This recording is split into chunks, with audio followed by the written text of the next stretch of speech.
data retention strategy. So looking at long-term storage of the tremendous volume of information that we generate and how we can manage that and make that useful and accessible going forward. So that's the plan for 2026, 2027, and that is it for government services. I'm happy to take questions about the government services department specifically. Thank you. We'll take questions at the end of the schedule. So thank you. Okay. Thank you, Jen. Thank you. So legislators, please keep track of your questions, and we'll move on to the next part of this schedule, which is Brad Spadella, Manager of Information Technology. Brad?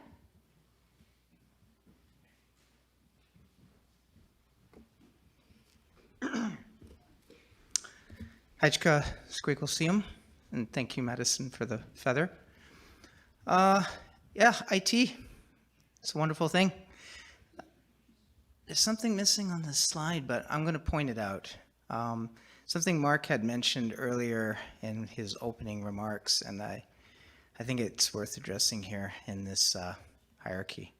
So the Director of Finance and Corporate Services, who we report to, Mark DeMello, should actually have the word TMG in there. So we figured that Mark, the money god DeMello, is really appropriate in this case. But I think Jen had a different slide than I had edited, so that's okay. I figured I would address it here because I thought it was really befitting. And so, yes, we report to this TMG, our money god. And that's myself, manager of IT. Of course, I am really nothing compared to the team that I work with. They're incredible. I have to point them out here: Oliver Jamel, Randy Backey, Stephen Tran, and Sean Sosa. So they really make up the footwork of what happens at TFN on the IT side. So I just want to acknowledge them here in front of our legislative body. Ooh, I get to use this clicker. All right. Now, this slide just really shows the different programs that our budget is split up into: desk side, network and server management, organizational productivity, projects and enhancements, and of course our core. And we'll go into some of those details in the next slides. So we have a asking of 11.3% increase in this budget. And with the differences, I will point out per program that we have identified. In our core, we have an increase in our cyber liability insurance, which went up about 19% from last year. So that is reflected in here. Our desk side, which is an attribute where Mark had covered in his opening remarks about staff growth, which is within the member side and the local government side, which we have to accommodate for that growth. So we're, of course, in this case, we are adding computer hardware for these individuals as we are growing, and prices have gone up in the market, unfortunately, in this case. So we are reflecting that in our numbers. In our program for network and server management, we have contracts that have come up, 3, 4, 5-year contracts. Most of this is related to what we call business continuity, but it's offsite backups. We have contract renewals for our network server equipment, which is also coming up. So that's a big negotiation to do and achieve. Otherwise, none of the systems would interconnect and work without that. So that's part of those increases.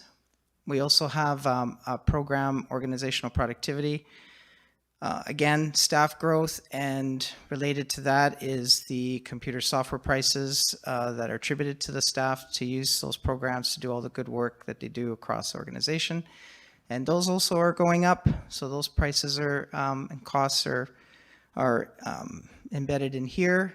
And we have a projects and enhancements program, which covers some of these things that aren't covered in the other programs, which are mainly related to AV, which has been a big thing across our organization to do. We've improving a lot of our equipment across different departments. And here we've highlighted equipment upgrades for archaeology and some of the language and culture programming at the Cub. And I think we're proposing to do the South Boardroom now in the admin building, which we did the North Boardroom, which we'll cover off in some of the successes in the next slide.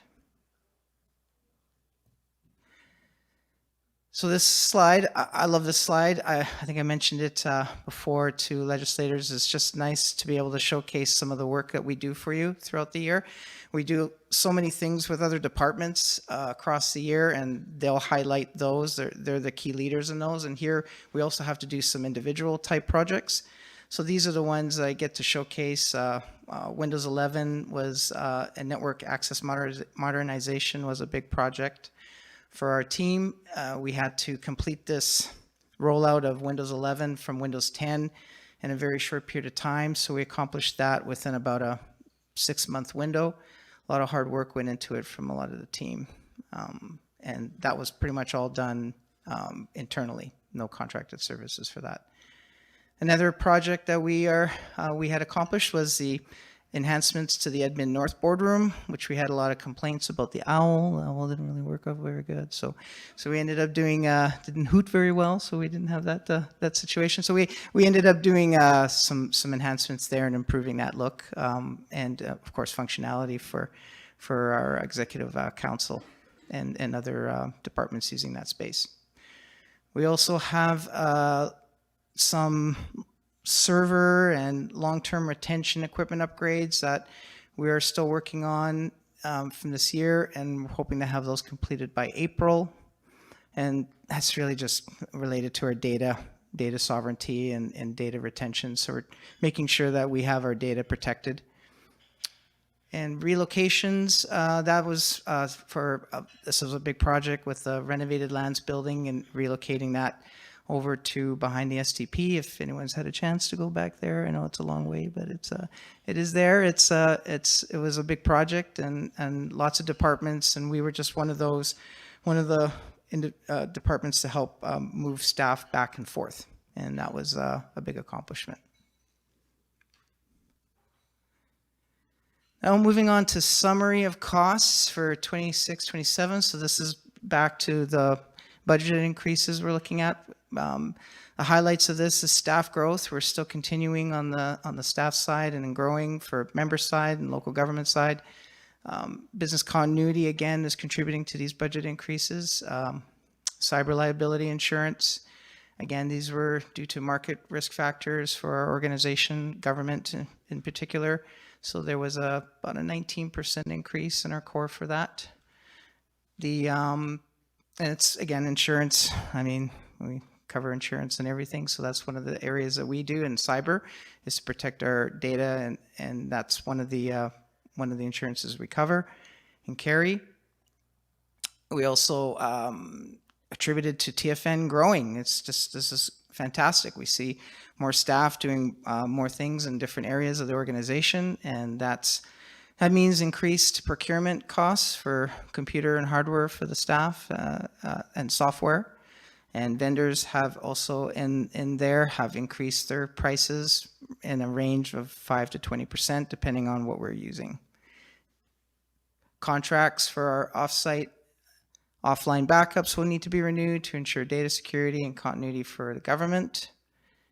And we're continuing investing in hybrid and AV spaces across our facilities, from all small to medium meeting spaces, and we are looking at more mobile solutions as engagements are happening off lands in Bellingham and Vernon and things like that. So we've been tasked to look at that to improve, maybe reduce some contracted services there and do that in-house.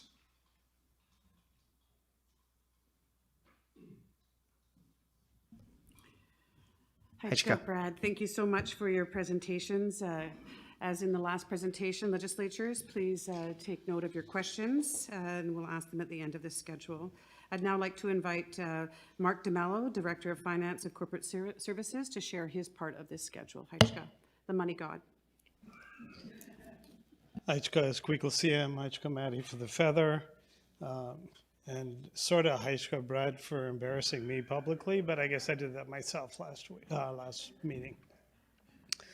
If I am the money god, as Quickle CM, perhaps it's no coincidence that Schedule 1's being presented today, which is Lunar New Year or Chinese New Year, where the New Year greeting typically is Gong Hei Fat Choi in Cantonese or Gong Shi Fat Chai in Mandarin, and it literally means congratulations and hope you're prosperous.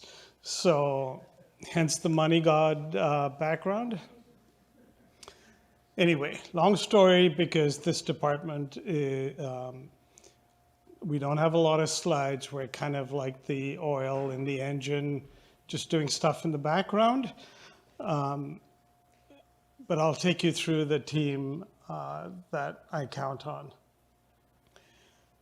So we have two managers, the manager of financial systems, Shang Wang, and the manager of financial reporting, Himani Sharma. Himani is currently away on mat leave, but we hope to see her back soon. We also have responsible for reporting on the TFN subsidiary corporations, the trusts, and the person who looks after member benefits, Joanne Williams, who I believe is the longest serving employee at TFN. Shang looks after property taxation. Penny Baird and Ashpreet Katra are the key people who deal with most of our leasehold residents. He also looks after accounts receivable and accounts payable. So getting payments out the door is the responsibility of Lorena McLennan and Hiroshima Lakumari. And making sure that the money comes in the way we expect is looked after by Carly Cameron. On the reporting side, the controller and the senior accountant make sure that things are allocated correctly, that we're meeting compliance requirements and so on.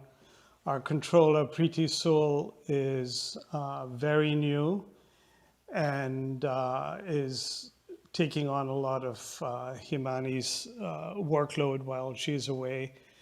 And our senior accountant, Peggy Lee, is also relatively new. So we've got a bit of a new team in the background, and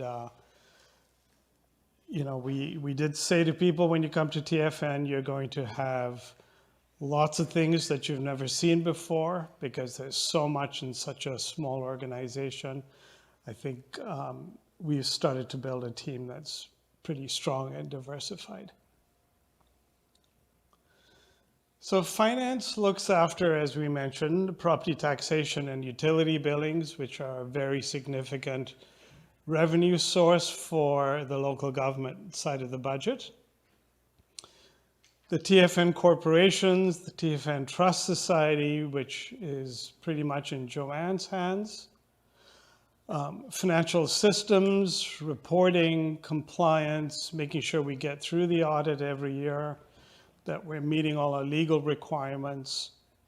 And then monitoring member benefits, because that is obviously a very important part of the service we can provide directly to members.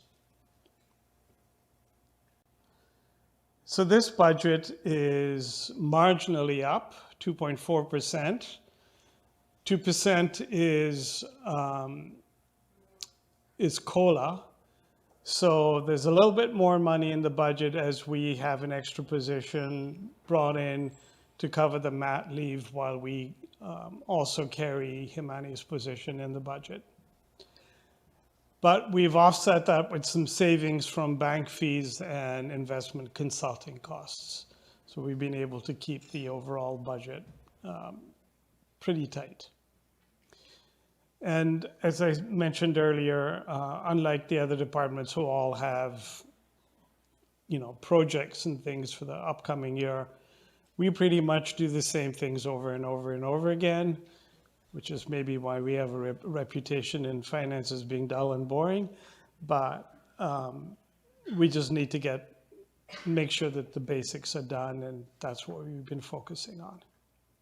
Heitke Squeakle, I'll pass it on to legal. Heitke, Mark, thank you very much for your presentation. I'd now like to invite Mary Childs, General Counsel, to please present her portion of this schedule. Heitke Squeakle and Heitke to the Feather Runner for the Feather. Good evening, legislators. I'm happy to report to you that our legal department is thriving, and it's the smallest department out of all of those in Schedule 1. There are 4 of us, myself and 2 other lawyers, Kyla Schwartz and Nicola Collins, and our legal assistant, Hannah, who joined us in the past year.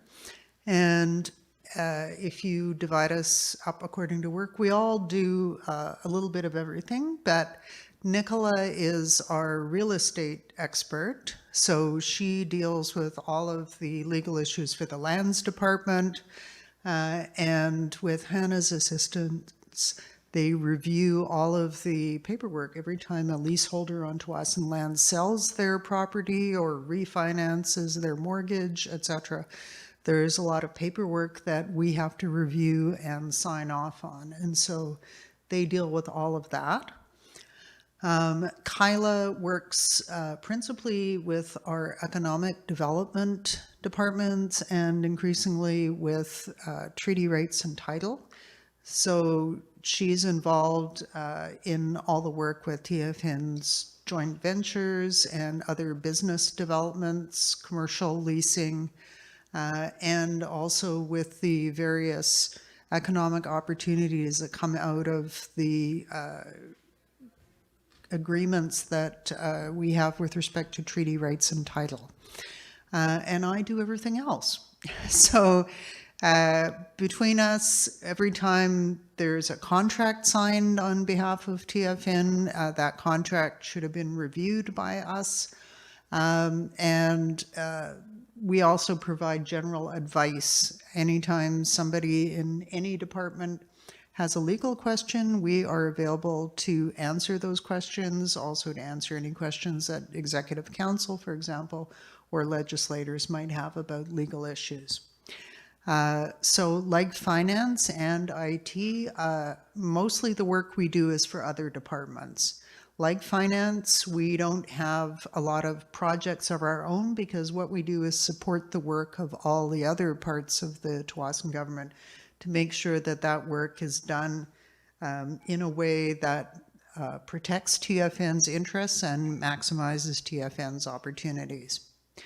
So just to kind of give an overview of what we do, as I said, we do a lot of work on contracts, reviewing contracts, drafting contracts, and they could be relatively small contracts with individuals doing a small project for TFN, or they could be multi-million-dollar contracts with other governments and funders or large-scale commercial contracts.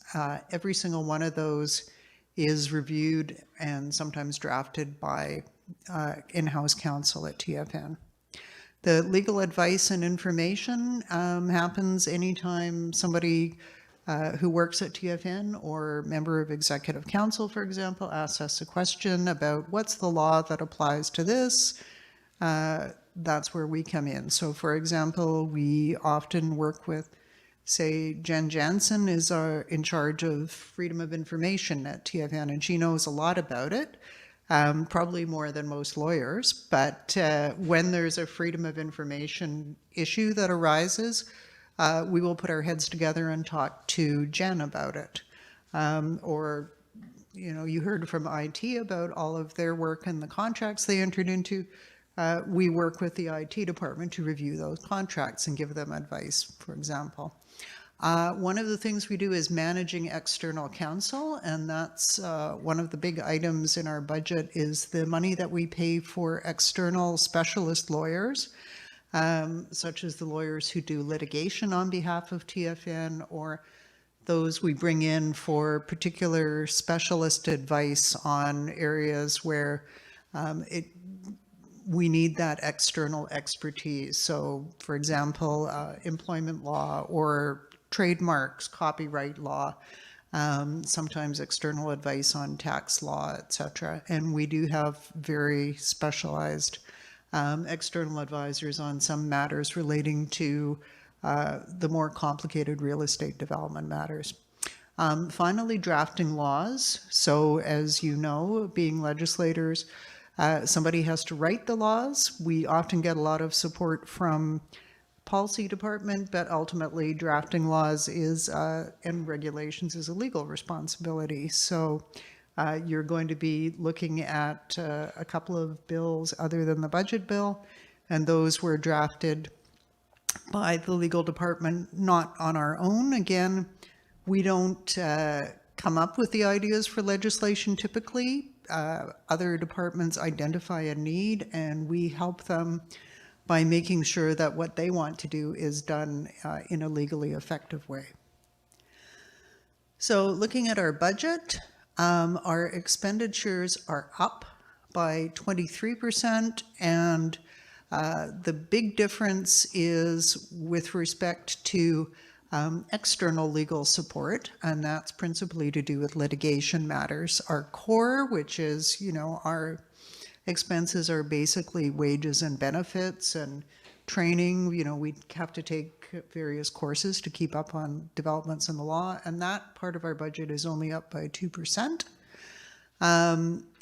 There's no change in the final item there, which is our Coast Salish legal project that I know legislators are aware of, where we've received funding from the Law Foundation to work on development of law reform practices and processes that will help us to incorporate more Coast Salish principles and particularly Tsawwassen legal principles into Tsawwassen legislation. But the item that is up most is legal support, and that's the amount of money that we pay to external lawyers.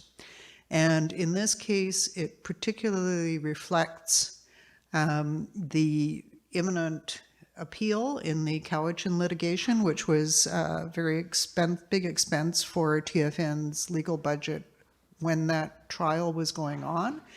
And as you can't help being aware, the decision finally came down, but now it's being appealed by every single party. And so we need to budget for our counsel to do all the work for the appeal, which means preparing our own arguments and documents and also reviewing all of the materials prepared and submitted by the other parties and then participating in the appeal. And additionally, we also have been involved in on an ongoing basis, we're involved in various pieces of litigation surrounding the bluff. There is a proceeding that was started a number of years ago, which Delta residents at the top of the bluff are suing people who are leaseholders at the bottom of the bluff, and TFN is caught in the middle. We are hoping that it will be settled, but we don't have the authority to settle it ourselves. And that is a potentially very big expense because the judge currently estimates if there's a trial, it could take 40 days. And trials are very expensive. So we hope that it won't happen, but we have to, as you say, hope for the best and prepare for the worst. So we have to budget for the possibility that that will happen. So highlights from 2025 and 2026. One is the addition of our legal assistant, Hannah, who you heard me talk about before. She's been an incredibly helpful addition to us all. She came from the city of Vancouver, where she worked for 10 years. And every time I run into lawyers from the city of Vancouver, they say, you took our best assistant.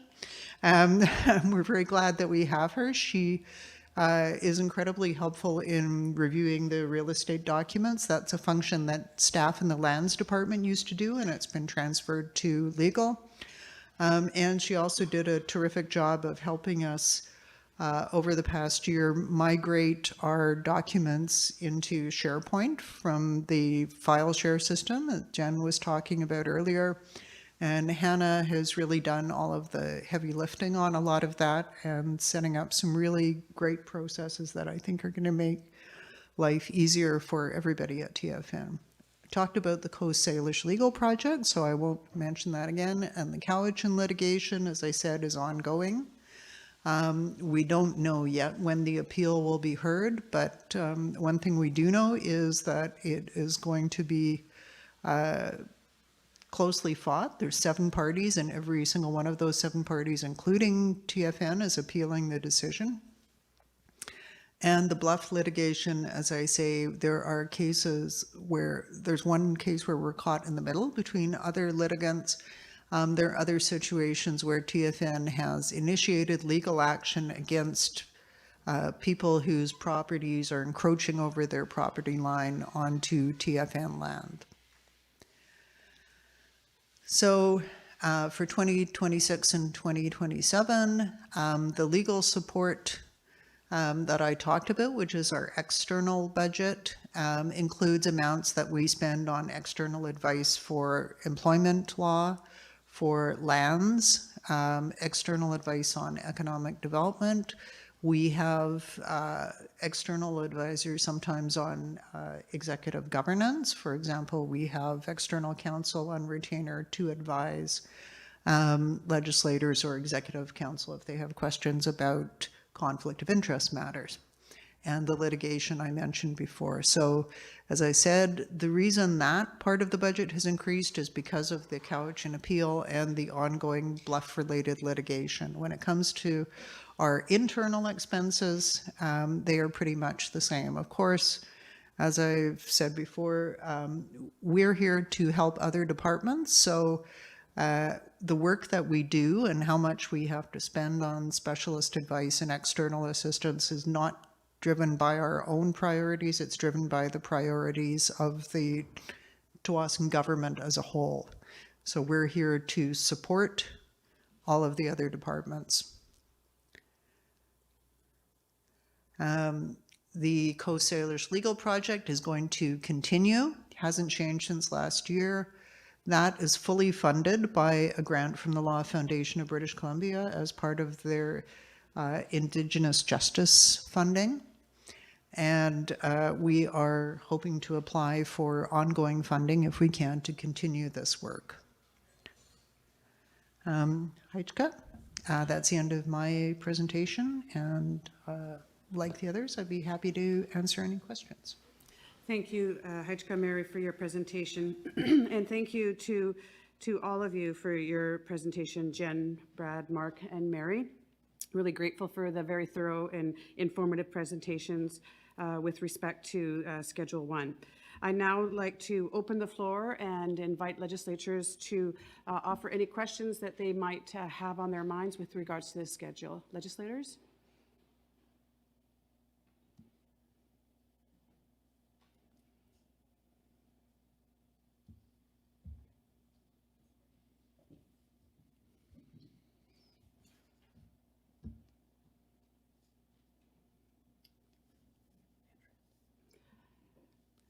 Legislator Kriakwia, Andrea Jacobs.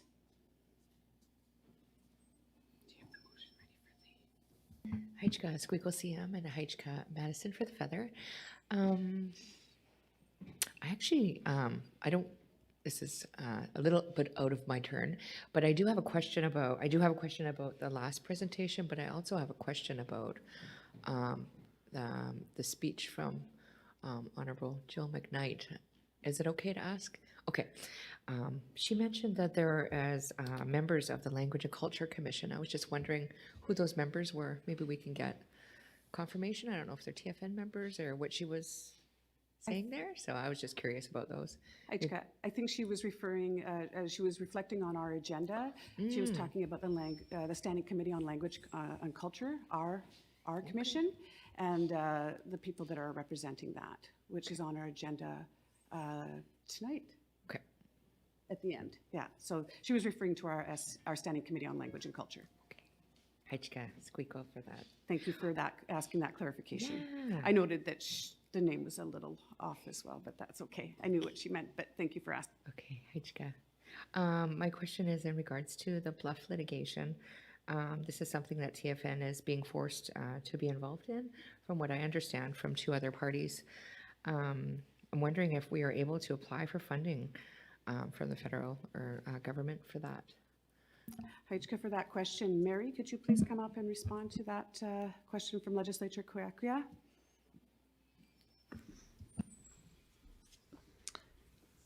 Hajka for the question. Unfortunately not. I'm not aware of any funding that would cover it. Basically, the folks at the top of the bluff are suing the people at the bottom because they're claiming that things they do create slope instability, and the folks at the bottom of the bluff are suing the people at the top because they're claiming that things that they do create slope instability. And then both of those parties basically are pointing at TFN and saying, TFN, you should be doing something about it. We're kind of caught in the middle, but it's not anything I believe that we're eligible for any federal funding to cover, unfortunately. Hajka, Mary. Any other questions? Legislature Sultanat, Loretta Williams. Hajka for the feather and the opportunity to have a comment. This is for Mark. I'm wondering, do you have a sign made for your office with, what is it, TMG? No, not yet? I think Brad's going to pay for this. And also just clarification on the mobile solutions for off-lands engagements. Can you explain that a little bit more, please? Hajka, Legislature. Okay, thank you. Brad, could you please come up and respond to Legislature Sultanat's question?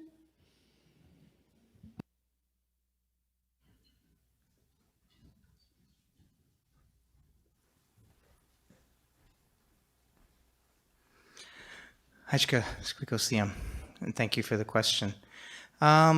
Yeah, the mobile AV solutions is, we've had some discussions with Director of Member Services where sometimes when they're off lands and engagements, and they have to purchase sometimes contracted services to help out with some of the, I think there was some questions around hybrid, about being able to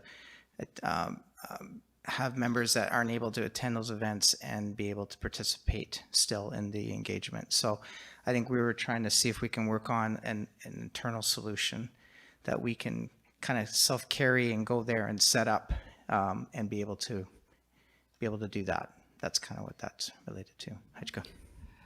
Thank you, Brad. Legislature Sultanat, do you have a follow-up? Okay, Hajka for the feather. And I guess just clarification, like if you're going to do the online things down in Washington State, is it a different program? Like are you able to use the Canadian and the American to connect up? Does that make sense? Okay, Hajka. Thank you, Legislature. Brad? Hajka Squeakle Hajka for the question. I think anywhere.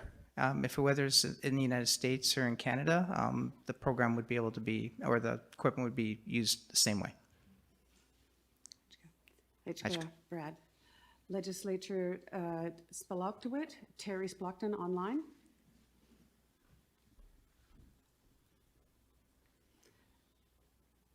Hajka Madison. Terry? Hajka Squeakle. I tried to do the letter. My question is about the SharePoint. Is the SharePoint a Canadian company? And where's the data stored? In Canada or outside of Canada? Sorry, could you repeat the question, Terry? Yeah. Is SharePoint a Canadian company? And where is the data stored? In Canada or outside of Canada? Hajka, thank you for, sorry. Sorry, just the second question. And is our SharePoint system safe? And how is our data protected? Hajka, for the question, Legislature Spaloctowit. Brad, could you please respond to that question about the data support, where the data is stored and if it's secure? Heichka. Heichka Squikulsiam. Heichka for the questions. For the data is stored in Canada, so it's resident here in Canada. So it is hosted by Microsoft and out in Toronto, actually, is where the data center is. So our data is sovereign here in Canada. As for, I think the other question was related to just data security and protections on SharePoint. We back up our data daily, and we also do off-site backups with that same data. So those systems that the government has invested in, we have these redundant systems to back up our data and ensure the security of TFN's data. Heichka, Legislature Terry, were you talking about okay, you're happy with those answers. Heichka, thank you. Thank you, Brad. Legislature Pelihua, Don Williams.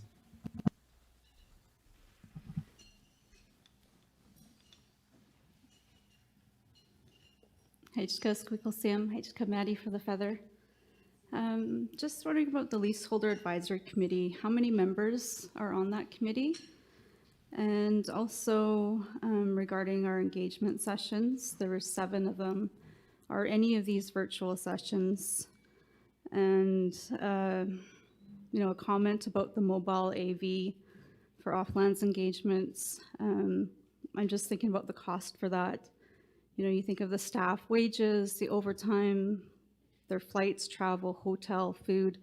I just don't know if we're actually saving any money by going that way. And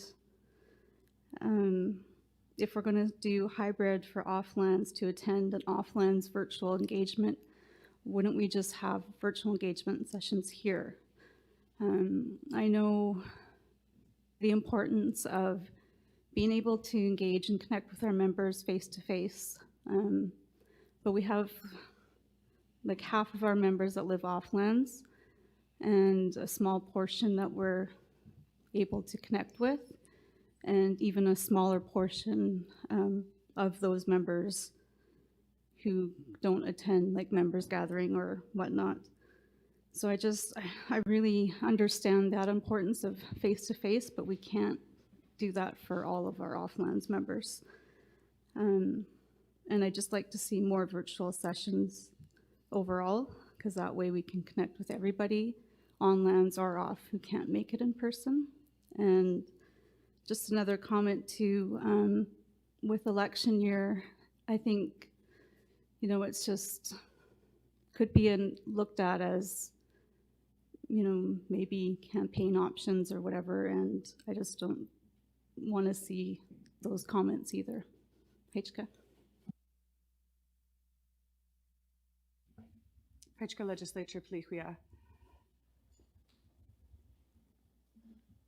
I lost track of the leaseholder. Yes, thank you. Jen, could you please come up and respond to Legislature Pelihua?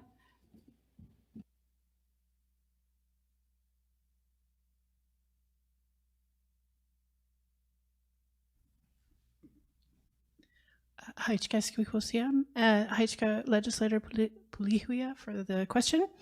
With regard to the Leasehold Residents Advisory Committee, I believe it's 13 members that made up of residents of all of the different leasehold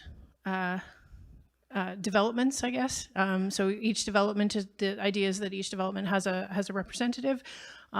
We do have some developments currently that are overrepresented and some that are underrepresented. And so in the next with the next round, we're hoping to balance that out a little bit and make sure that it's a little bit more even for those developments.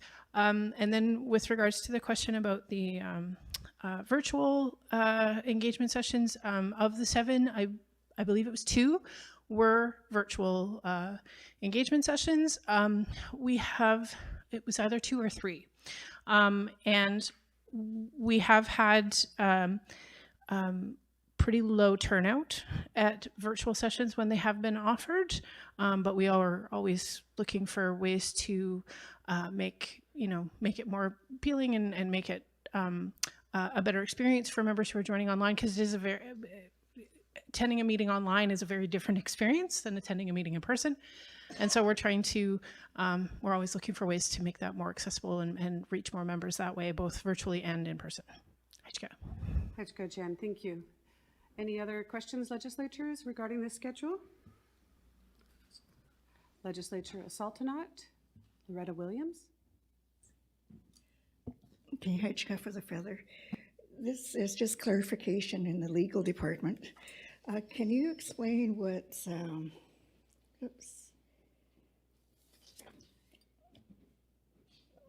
lost my train of thought, intellectual property is? You know, I'm just thinking about, you know, words and symbols of the Coast Salish people, you know, like, and is it possible to explain a bit of that, please, Hitchka? Hitchka Legislature. Mary, would you like to take a shot at that? Hitchka, now, if you don't mind, legislator, could you repeat your question? Or...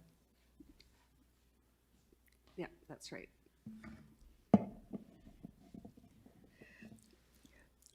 The definition of intellectual property. I know there's legal things to it, you know, again. So I'm just wondering if you could explain a little bit, okay? If you can, Hitchka. As it relates to Coast Salish symbols or? And words. Okay. Hitchka Squeaklesium, and Hitchka for the question. I don't have a definitive answer for you. Intellectual property generally refers to kind of legal rights to control expressions of ideas, so copyright and trademark and patent and things like that. Now, when it comes to Coast Salish words, I don't know what intellectual property rights there might be. For example, in English, you can't copyright or trademark a word except in very particular circumstances. So you can't copyright an idea, but you could you'd have copyright in a book that you wrote, which is the expression of those ideas. I'm not aware of a different application if the words were in a Coast Salish language as opposed to in English, but I'm not an intellectual property lawyer, so I'd have to go off and get some expert advice on that. So I'm sorry. The best answer I can give you is that I am not aware of any particular rulings about that. There are, of course, Indigenous legal rules and practices about who has certain rights with respect to various cultural practices and cultural items and rights, but I am not an expert in those, and I wouldn't pretend to speak to those with any authority. Hitchka, Mary, perhaps we can send something back to the legislatures on that through a brief of some sort. Are there any other questions with respect to the schedule? Legislature Tehuilam, Bryce Williams. Hitchka Squikewill and Hitchka Maddie for the feather. Just a question around the legislative services increase of $60K for costs related to the general election. Just curious if that's associated with implementing the new, online voting, or is that what that's there for? Thank you. Hitchka Legislature, Jen.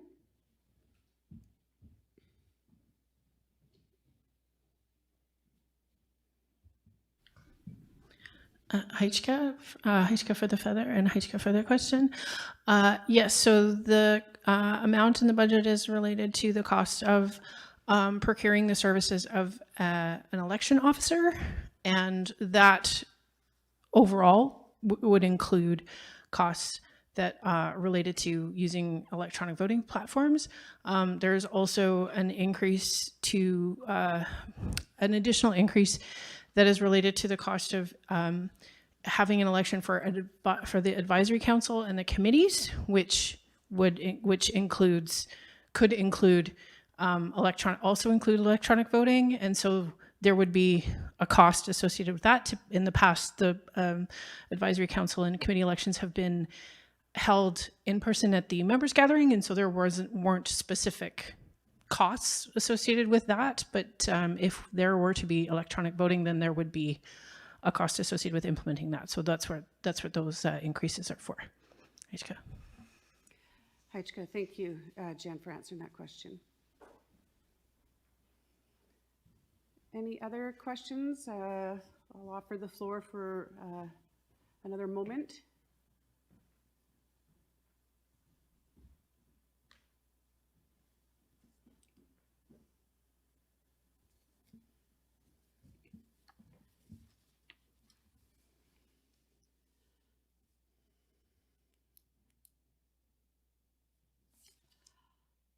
All right, legislators, if there are no other questions, I will now read the motion to move Schedule 1 to third reading, and then ask for a mover and a seconder.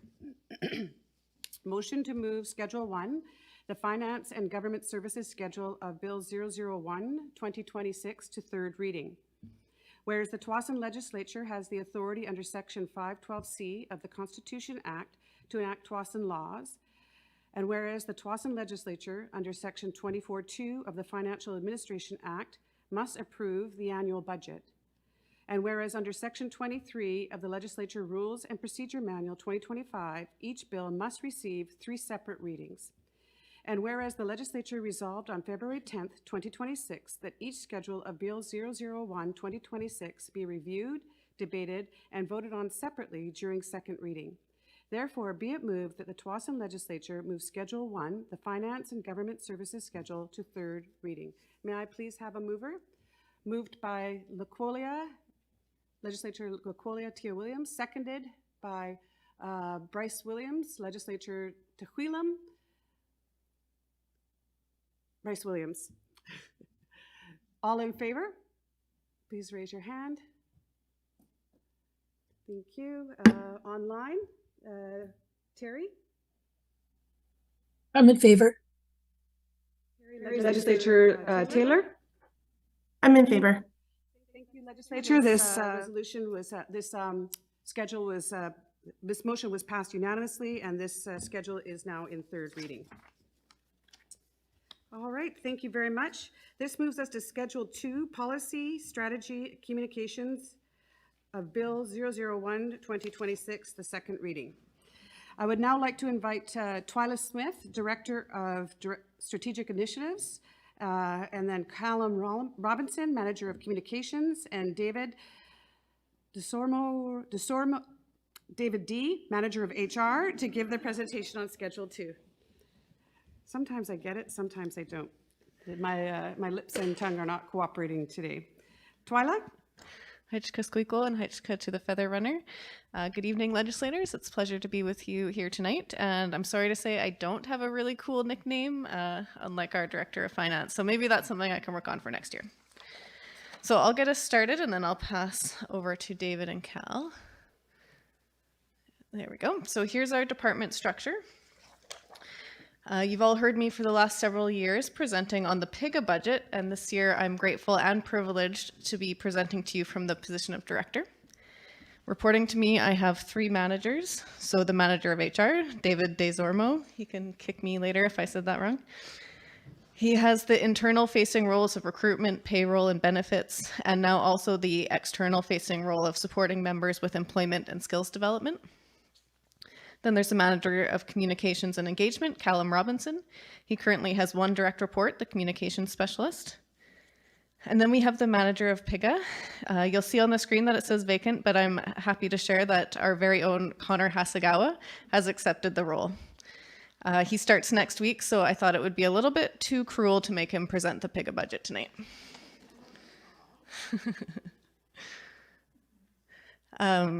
This is really just another visual of the department. So it's got the 3 areas plus strategic initiatives. And I expect that those initiatives that I work on will shift some from year to year. So looking at our budget for the strategic initiatives area, the total expenditures are down by 11% or $46K from last year. The core is up a little bit because of COLA. We're asking for less for the periodic review project. This year, we only need a small amount likely to cover the French translation and potentially some other external supports, but we don't think we need a lot there. And the strategic plan is complete, so there's no budget on that item this year. Then I've put in the new budget to get some external supports on indicator development. So what that means is developing measures to track progress on our strategic plan. And then $30,000 each for external supports to help with instructional design and developing curriculum. And that's just a fancy way of saying we're going to first develop a plan for some orientation and training materials, both for elected officials and for staff. And then we're going to develop the actual curriculum materials. So last year, the budget was an estimate created before the director was hired. So most of it was actually unspent since the director was hired in November. And we did the periodic review work internally instead of getting external help. As I mentioned, looking ahead to the next year, I'm really looking at strengthening the connections across the 3 areas and connecting their initiatives with the other directors, executive council, this table, and the community. We'll be working on that meaningful measurement for the new strategic plan, and then the training materials. And of course, just like in PIGA, I continue to work with all the other departments. For policy and intergovernmental affairs, some of our key areas of work include fiscal negotiations. So we have active tables with both the federal and provincial governments, working with other self-governing nations. Engaging with BC and Canada on a wide variety of initiatives, supporting all the other departments with policy interpretation, research, report writing, and of course our policy development. Some of our highlights from last year: we designed and launched the census survey. As Jen mentioned, we had a huge return rate, so we actually heard from 80% of Tsawwassen members. So just thank you to everyone here that filled it out and talked to your families about it. We're really, really excited to get into looking at what this data has to show and how it can, how we can really improve services for members with it. And shout out to Opal, who stepped up as the lead enumerator and just did a fantastic job, as well as the team of enumerators that worked with her. Of course, we've been working hard on the periodic review, which I have a separate presentation about later, so I won't talk about it here. We've advanced or completed more than 50 different policy projects, so that's either a new policy or an amended one. Often it's describing a program that's delivered, or a facility, that type of thing. We completed significant engagement and supported the amendment of the Election Act. And we continue to lead TFN's staff participation in groups like the Land Claims Agreement Coalition and the Alliance of BC Modern Treaty Nations. For the PIGA budget, the total expenditures are up by 3% or $50K. So that comes from an increase to the core for COLA, but our staff numbers are staying the same. And then we've decreased the budget request for policy support and due diligence and increased the intergovernmental affairs. So that's really, that's funds that we put in for external supports if we need to contract anything. And really, I just looked to align it with more of what we've actually been spending. We've been budgeting more than we actually use. So just got it a little bit more in line. And there's an overall decrease there of $30K.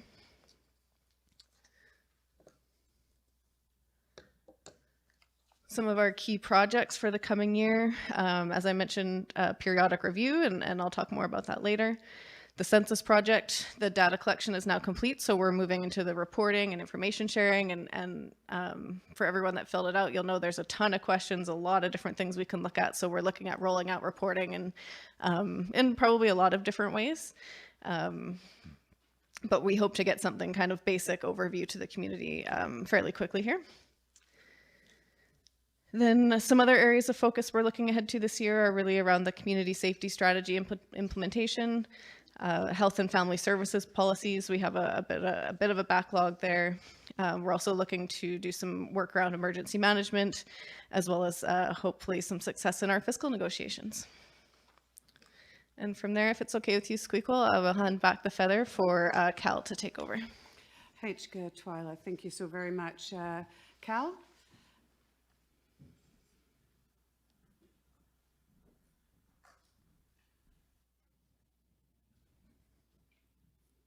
Haitchka for the feather. Hello, everybody. I'm Cal. So yeah, communications, that breaks down into 4 buckets. Internal communication, so that's just TFN staff, interdepartmental. External, obviously, it's outside of TFN, so building profile for TFN. You know, the more other people know about what we do, that's external communication. Issues management is the media, how we dictate our story in the news, and then community engagement is just that, community engagement. So some highlights from last year, we did a rebrand project, so the blue is back. We got some earthy tones. It's revisiting Carl's original design and colors. It was really cool working with Carl on this project because he's so informed and insightful and knowledgeable. So working with him on that was awesome. We've implemented a digital asset management tool. So all of TFN's media internally is stored in one spot. Launched Instagram, which I know Lincoln Baker is a big fan of. Shout out to Lincoln Baker. Launched email marketing software Invoke. So now we can target members on lands, off lands, all in one place. It's secure, streamline that. We launched a text message software so we can, again, hit members that don't have Facebook or email or stuff like that. And we actually have about 100 members signed up on there, and 70 of them are on lands members, so that's really cool. We drafted a community engagement plan to hopefully centralize our engagement efforts. It's been a bit all over the place, so hopefully this brings it all together. Drafted a crisis communications plan, and this goes hand in hand with the standard operating procedure with the city of Delta. So who does what when X happens and where we go from there. We created a social media strategy to better inform, what we do and why we do it. I always say a goal without a plan is a wish, so we made a plan. Began working on the land use plan microsite, so we're gonna showcase the land use plan in an interactive way on this new site. That's gonna then inform the broader project of redoing the whole TFN website. Soft launched the TFN store, where a quarter zip from the store. Launched a community engagement platform, Social Pinpoints, so we can get some projects we're working on across TFN, so they're from start to finish, so it's a lot more transparent. And we centralized the communications request form, so anyone can submit a request anytime within TFN. We can get in touch and get the info out. And we began digital storytelling with language content. Kaylee's post about how to pronounce the stop signs went viral. It was awesome. We enhanced our media presence through digital channels, so we're just telling the stories that happen here every day, like biologist Kelly looking for sturgeon in the river. That turns into a news story because it's a good story. So we can tell that, and then that gets broadcasted more widely. So here's a brief overview. I do want to preface here the 71% increase is largely because we're building a team here. You'll see if I'm hopefully here next year. It'll flatline a bit. There won't be as large of an increase. And there are some bigger projects like the website that are going to be a big chunk of this. And I do want to note we did receive a grant that's quite substantial, and it might impact the numbers up here. So it's good we got a pretty big grant. So internal communication, minimal change, strategic plans now in place so we can make a fulsome communications plan based on that strategic plan. External communication increase here.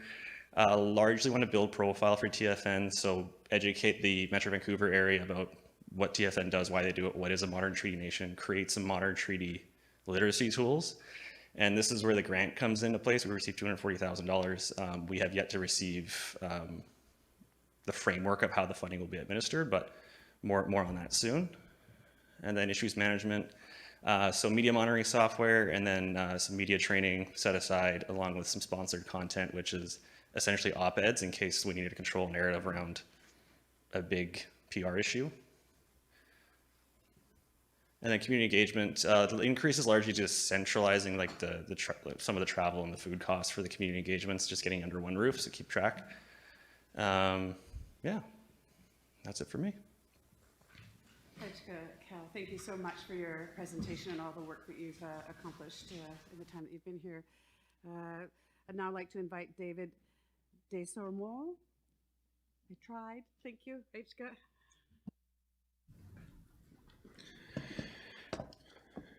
Hka Squeakle CM. Hka Madison. All right. So Twyla already talked about the members of the team, but collectively as a team, these are the areas that we handle: recruitment and retention. So we're attracting the best and keeping them for as long as we can. On the recruitment side and many other things, it ties very closely with our priorities, which are TFN members, TFN member spouses, and First Nation and Indigenous peoples, in that order, are our priorities. We also focus on employee safety, payroll and benefits, and this year, the full year, and moving forward, employment and skills development.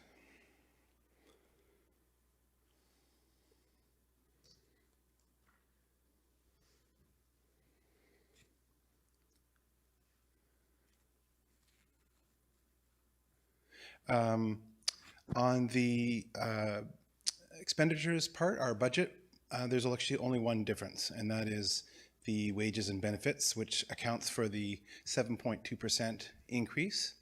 And that, other than a smaller amount, which is annual for cost of living, it's actually mainly the money that's being assigned towards the internship and mentorship programs, which are directly specifically for TFN members, as well as eligible people that are federally and provincially funded as well. Almost all of it is for members though. And I want to talk about that mainly. So as far as the budget, like I said, that's the only difference. Everything else is virtually identical. Oh, it's not there. Well, I will refer to it. I had a wonderful picture, which has Carl Morgan and Paul Jacob working on a carving, and that is one example of a mentorship that took place, and it was very successful. We have another one currently happening with Carl, and more to come. So just since the time that Anit took over employment skills development, which her sole focus is on TFN members and eligible Indigenous people, that was in September. So even just since then, we've helped 17 members supported 17 members in resume building, 23 members in job searches. We help them with $30,000 in reimbursing equipment purchases for 39 items for members to help them either get a job or get a better job, basically. We helped 4 members get raises due to additional certification supports. We helped 6 members get work experience credits for high school graduation. We were successful in obtaining a grant for provincial employment and training funding for $330,000. And 2 members gained employment through our programming. That particular one was through social assistance. So really quite proud of that, and happy that Anit in particular is able to focus on something that's been a priority of ours, but now is someone's sole priority. So we're quite happy with that moving forward. And I just closed the screen because I think that was it. Pardon me. Thank you That so much. concludes the budget for human resources. Hka. Thank you so much, David, for your presentation.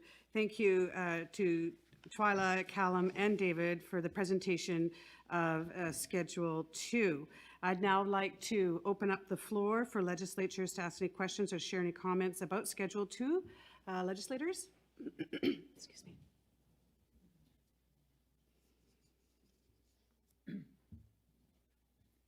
Legislator Sultanat, Loretta Williams.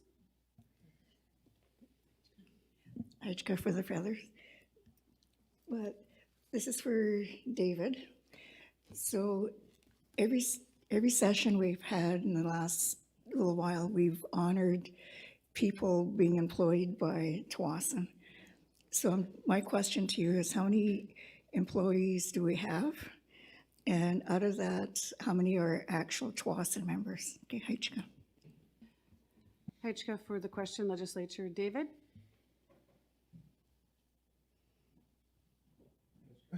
Heichka for the question. We have 212 employees, and 69 are members. When you combine TFN members, member spouses, First Nation peoples, and Indigenous peoples, that makes up 47.64% of our employee base. Heichka, David. Other questions, legislators, comments? Legislator Marianne Adams. Heichka, Squeakle Sam, and Heichka for the feather. Just want to reiterate a comment I made last Thursday, just about training. So it's more of a comment to David and maybe Executive Council to look and talk about was flaggers training. Excuse me. Since there is going to be a lot of construction in the community soon, so if we can look at some training for flaggers and some job opportunities for that. Thank you. Heichka, legislatures. David's nodding that's an agreement. Heichka, legislature, for raising that again. Other questions? Legislature Paliquia. Don Williams.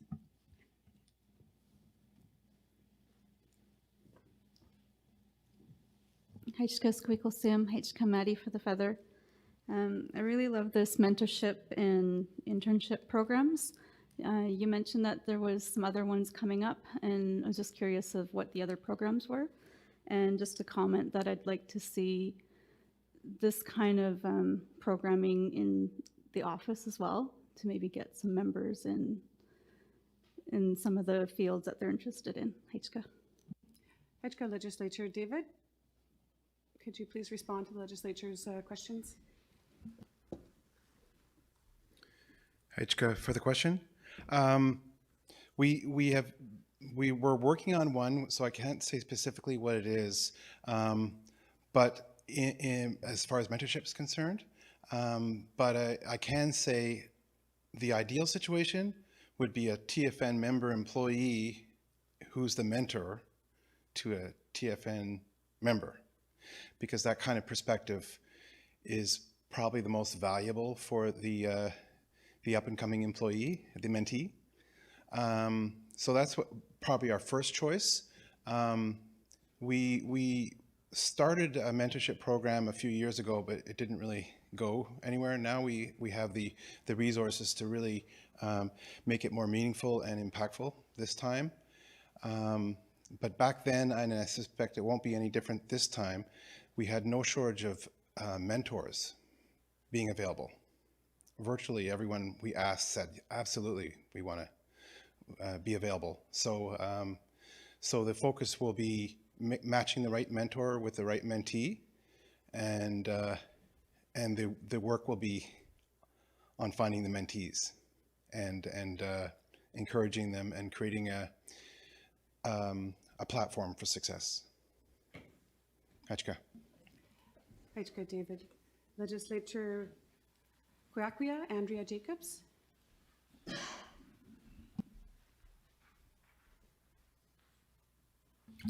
Heichka, Squeakle CM, Heichka, daughter for the feather. This message or question I don't know if it's a question. A comment is for a communications team. I'm just wondering, I don't know if all of our TFN departments are on the communications plan.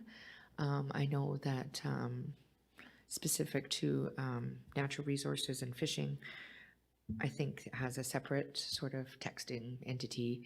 And I thought that, wondering if we can get everybody on board onto the same sort of plan in regards to communication to all of our members, whether, you know, they're fishermen or not, so that everybody knows what's going on the same thing, because I don't know, it's just makes it more consistent. So wondering if we have all departments on board, and if not, that would be really great if we can get it happening. Hajka, Hajka, Legislature Kuakwa. So Callum, would you like to get up there and respond? See if we can find some continuity in our communications, perhaps, what the legislature's asking for? Hi, for the feather. Yeah, we haven't made our communications plan yet, but that is a part of it, like bringing everyone under the same roof so everything's consistent, because anytime you see something go out from, or supposed to be from Tawasin, you want it to be right. So I take your point, and it makes total sense, and we'll ensure it happens. Thank you, Callum. Legislature of Sultanate, Loretta Williams. Okay, Hajka, and thank you for the feather. Basically, you know, like with last week, we honored the Tumbler Ridge people with a song and a minute of silence. And I was told that other nations have put something on social media in support of the people. I'm wondering if we did that as a nation. And just one other clarity, you know, like under policy projects, we got emergency management. Can I get more clarity on that? If it's emergencies for the people, or is it an emergency if we have a natural disaster, that type of thing? Okay, Hajka. Hajka, further questions, Legislature. Cal, and then Twyla.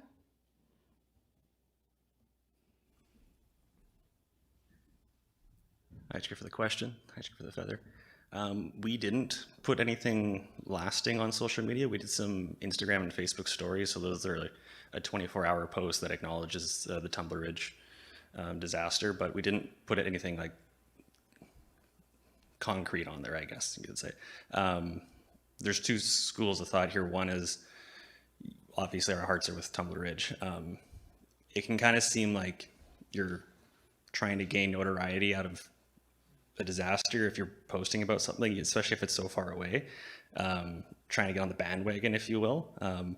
But if that is something we want to adopt of making something permanent on the feed that is there that we can look back at, we can definitely look at doing that for hopefully less of these events in the future, if that makes sense. Thank you, Cal. I think that it was just clear that we were respectful and acknowledged that strategy through our social media mechanisms. Twyla, could you respond to the other question? Hajka. Hajka Squeakle and Hajka to the Feather Runner. So Sean's team actually recently completed a strategic plan related to emergency management, and that's emergency management for the whole community. So if there was a big event to happen, like an earthquake or a fire or a flood, that type of thing. And as part of that plan, there's a number of different policy needs associated with it. So yeah, so the plan itself has more than just policy. There's training and that type of thing too. But our PIGA team has some work to do to make sure that that strategy gets put into place and everybody's ready for an emergency. Hajka. Hajka, thank you, Twyla. So strategic initiatives, communications, human resources, any more questions with respect to this schedule?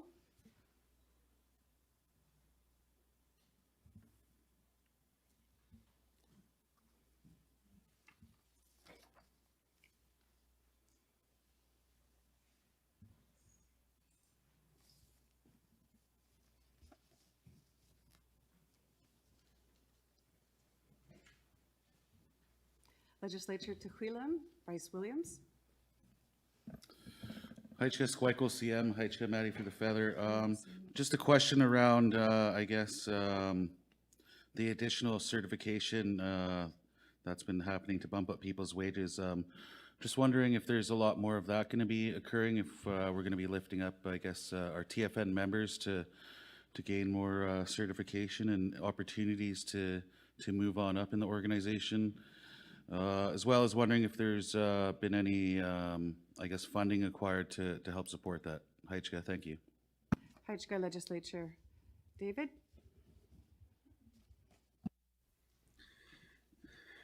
Haichka, for the question, definitely.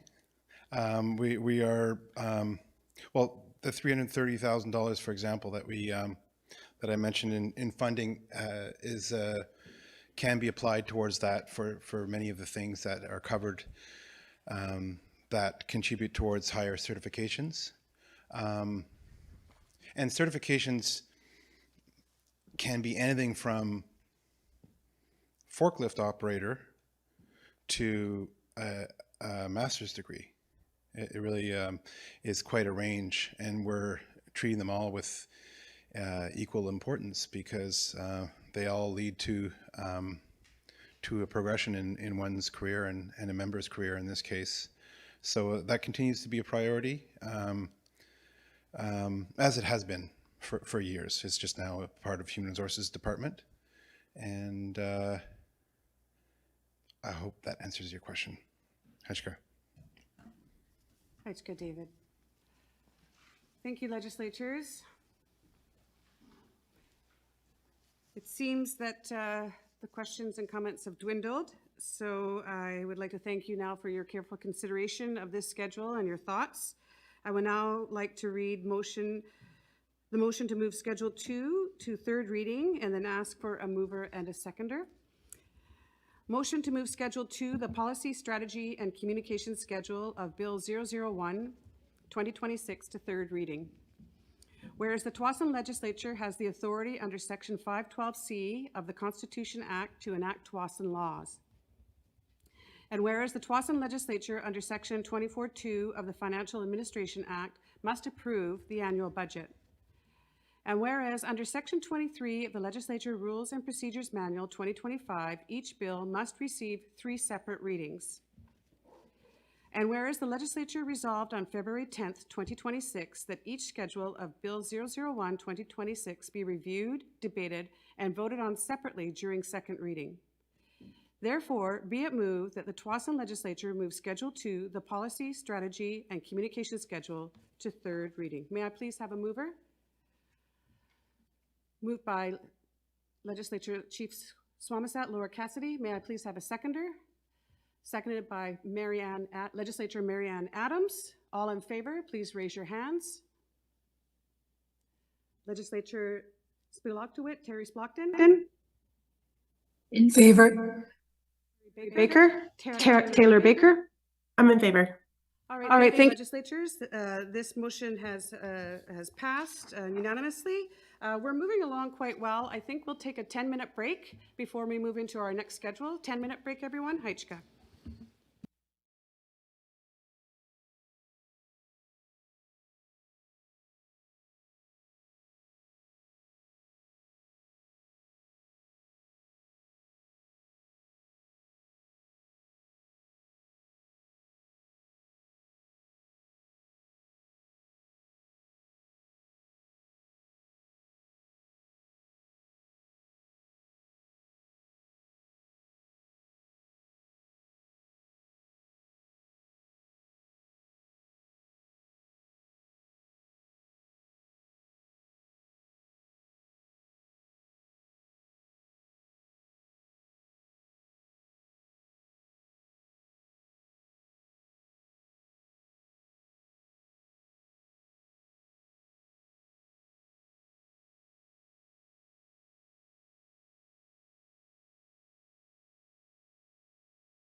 Legislators, we're now moving into the second reading of Schedule 8, the Member Financial Benefits Schedule of Bill 001-2026. And I would like to once again invite my favorite dad joke, Mark DeMello, Director of Finance and Corporate Services, to come up and present. Mark, I thought I would give you a different title for this presentation, seeing as that's how we know you best, as your dad jokes. Mark? CM. Thank you. Thank you, Mary, for the feather. So thankfully, this is the last time you'll see me today. Unlike Twyla, I will be back at least a couple more times. So the member financial benefits section covers off quarterly and other distributions. And we say other distributions because we have had COVID distributions in the past. We have had distributions from the lease income in addition to the legacy trust. So there are more than the quarterly distributions that can happen at TFN. It covers elder benefits, and there's a number of different elder benefits, but we also have child benefits, which we provide to guardians to help with the support of TFN children, and then some other benefits that we'll cover off in the presentation to come. So this budget is up quite significantly. It's up 23%. Now, the increase in quarterly distributions is relatively small. The biggest change here is in the legacy trust distributions, and that's because last year we severely under budgeted for that. So we're trying to get a little bit more in line with what the budget is supposed to do. I'll go into a little bit more detail on the quarterly distributions in the next slide. But our elder benefits are up slightly from last year. We make payments to elders when they hit milestone birthdays. So when you turn 55, and again, when someone turns 60. And in addition, for members who are older than 65, we have a monthly pension. The child benefit is $2,000 a year paid quarterly. We budgeting this year for 230 children, the same as we did last year. And then our other benefits covers the home insurance program, the wills program, and the funeral benefits that are paid out when a member dies. The home insurance program and wills program are both being undersubscribed, so we've just kept the budgets as is, and we hope we never have to touch the funeral benefits amount that we put aside as a contingency. So for quarterly distributions, last year we budgeted for 560 members. With growth in membership, we are looking this year to budget for 570. So just the additional 10 members that we're budgeting for contributes a fair bit to the increase in the budget for the year. We are planning for an extra $250 per member this year. That will be paid out in quarter one. So last year, our quarter one payment was $1,000. It'll now be $1,250. Quarters 2 and 4 will be also be $1,250, which is the same as they were last year. And then quarter 3, which is the Christmas distribution, will be $1,500, the same as last year.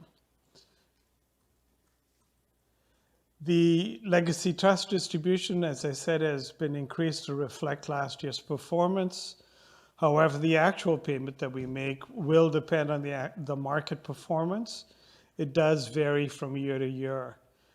The audit is just in the beginning stages, so we probably won't know what the actual payment numbers are until late March or early April. And then we typically get the payment out by mid-April.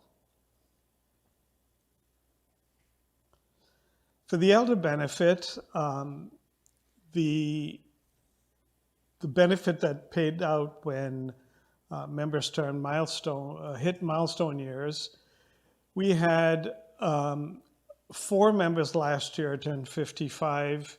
This year, or in the coming year, we are expecting 2 to turn 55. And then last year we had 2 members turn 60, and this year only 1 turned 60. So because we have smaller numbers of members hitting milestone years, we have a bit of savings in this budget. And so one of the things we've done is we've taken those savings from the milestone birthday section and put it into an increased payment of $50 per month for elders. This year there are 54, or in the coming year, there will be 54 elders over 65 that will get this increased benefit. There were 48 last year. So we're seeing more people take advantage of the pension, which is an awesome thing to do. So that's it, Squiggle CM. We're very happy to answer any questions, and I'll pass the feather back to Maddie. Heichka, Mark, for that lovely presentation. I would now like to open up the floor to legislators. If you have any comments or questions, I have a quick draw here. Legislature Spalautuit, Terry Splotton has a question. Terry?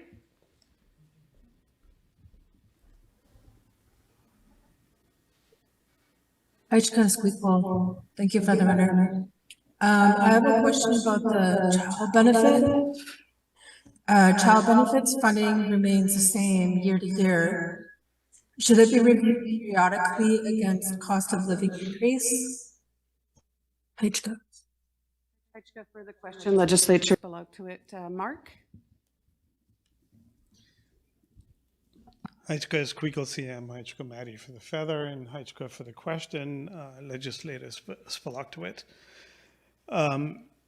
When the child benefit was instituted was several years ago, when we were working on the tax transition program. At that point, the intent was, when taxes were being phased in or the tax exemption was being eliminated for members who were going to receive the federal child benefit were going to lose it. And so the intent of putting the child benefit, the Tawasin child benefit program in place was to counter that loss. Because the tax exemption was extended, this is in fact an additional benefit. So members who are eligible for the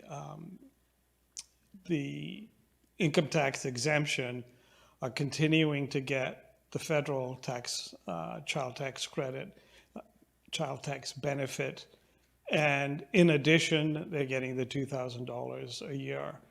So for a large number of our members, that is something that is being provided in addition to a program that we thought was going to be phased out. Hence, we haven't really looked at the indexing, but perhaps down the road as things stabilize in other areas of the budget, that is something we can consider. Squiggle CM. Heichka, for that response, that very informative response, Mark. Any other questions? Legislature Sultanat, Loretta Williams. Thank you. Thank you for the feather. I'm just curious about, like last year we had 560 members, and this year we have 570. So I'm not too sure if this is a sensitive subject, or did we have 10 new babies last year? Or were they all transfers in from another nation? Okay, Heichka.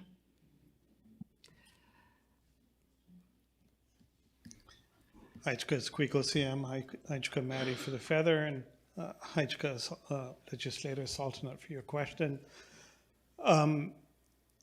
I can't see into the future, so I am budgeting approximately 10 additional members, which I hope are babies. Although Legislator Sultanat, I have repeatedly asked to be adopted, so. No, we just pick a number to budget for so that we have sufficient money provided in the budget. Heichka, Mark, thank you for your response. Legislature Peliquia, Don Williams.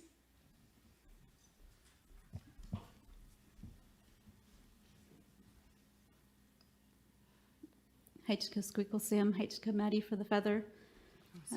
Just regarding our quarterly distributions and advisory council's recommendation of changing that to $2,000 per quarter, I would like to express that this recommendation should be really thought more thoroughly by staff. We do have a lot of programs and services for our members, and most of those programs and services are for on-lands members. We can't possibly provide all of those to off-lands. The only thing that's really fair to all members is our distributions. And, to have $250 increase for this year is appreciated, but considering our overall budget and the money we're putting into everything, I think doing the 2,000 per quarter is feasible, especially when we could look at areas where we might be able to trim just a little bit. And yeah, Heichka. Heichka Legislature. Mark? Heichka Squeakle CM, Heichka Maddie for the feather, Heichka Legislator Peliquia for your question. The budget, and I think the Honorable Jill McKnight said this earlier today, budgets are a very challenging thing to do because the requests are always significantly greater than the amount of money available. And, as we mentioned in our overall overview of the budget, the TFN budget is in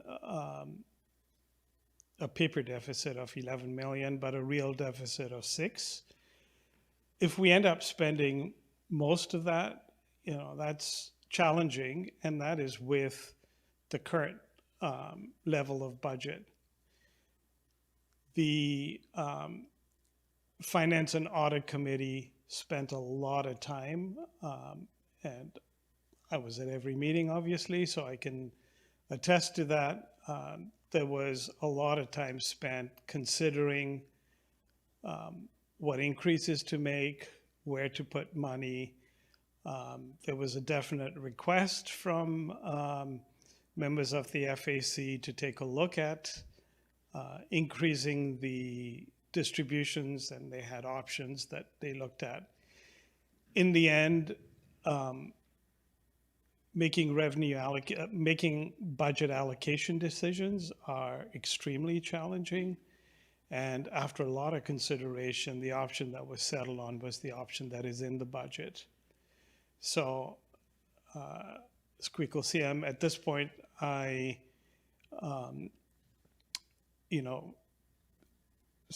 staff will always consider, and I'm sure Executive Council will always consider opportunities to provide distributions to members where they can.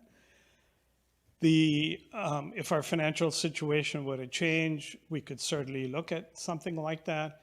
But just given where we are and the amount of work that went into presenting the budget in the form it is today, that was definitely something that was given a lot of consideration, and we landed on a point that is what has been presented.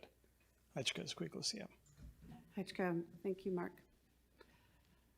All right, legislators, any further questions?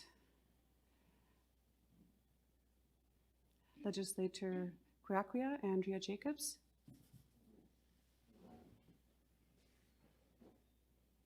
Hajka Squeakle Hajka Maddie for the feather. Mark, I'm wondering what the home insurance amount is for members and then for elders, and when the last time that was looked at. Hajka for the question, Legislature. Mark? Hajka Squeakle Hajka Maddie for the feather. Hajka Legislator Paliquia for the question. So the home insurance payment is $500 for members who are not elders. For elders, it's 100% of their insurance up to a maximum of, I believe, $3,500. So the vast majority, I think we have maybe one, perhaps two members who top out at elders who top out at the $3,500. Everyone else gets their, every other elder gets their benefits fully covered. Sorry, their insurance fully covered under the benefits. We haven't reviewed the $500 amount. What we did, I believe it was maybe 3 years ago, was extend the program from homeowners only to homeowners and renters. I don't think we're getting a lot of uptake from renters yet, which I think is something we need to do a bit more outreach on, because more often than not, you know, a renter is probably at more risk of loss to property than a homeowner is, and homeowners tend to protect the home anyway. So I'd like to see us do a bit more outreach and try and get that extended with renters.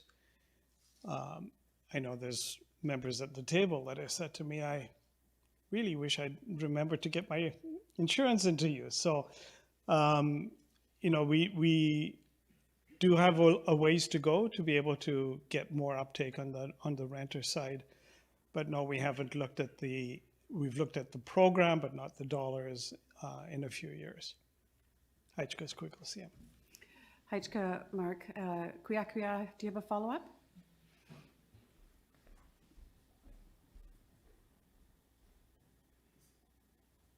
Hajka Squeakle just thinking of emergencies and stuff like that. If it hasn't been looked at in a while, I would just encourage something for Executive Council to consider increasing. I know that it's appreciated by members, and just think that for emergency purposes, should anything happen, it's really worthwhile getting the support. Yeah, just something to look at. Hajka Squeakle. Hajka Legislature Kuyakuya, staff can make a note of that request. I appreciate that. Are there any further questions with respect to this Schedule 8?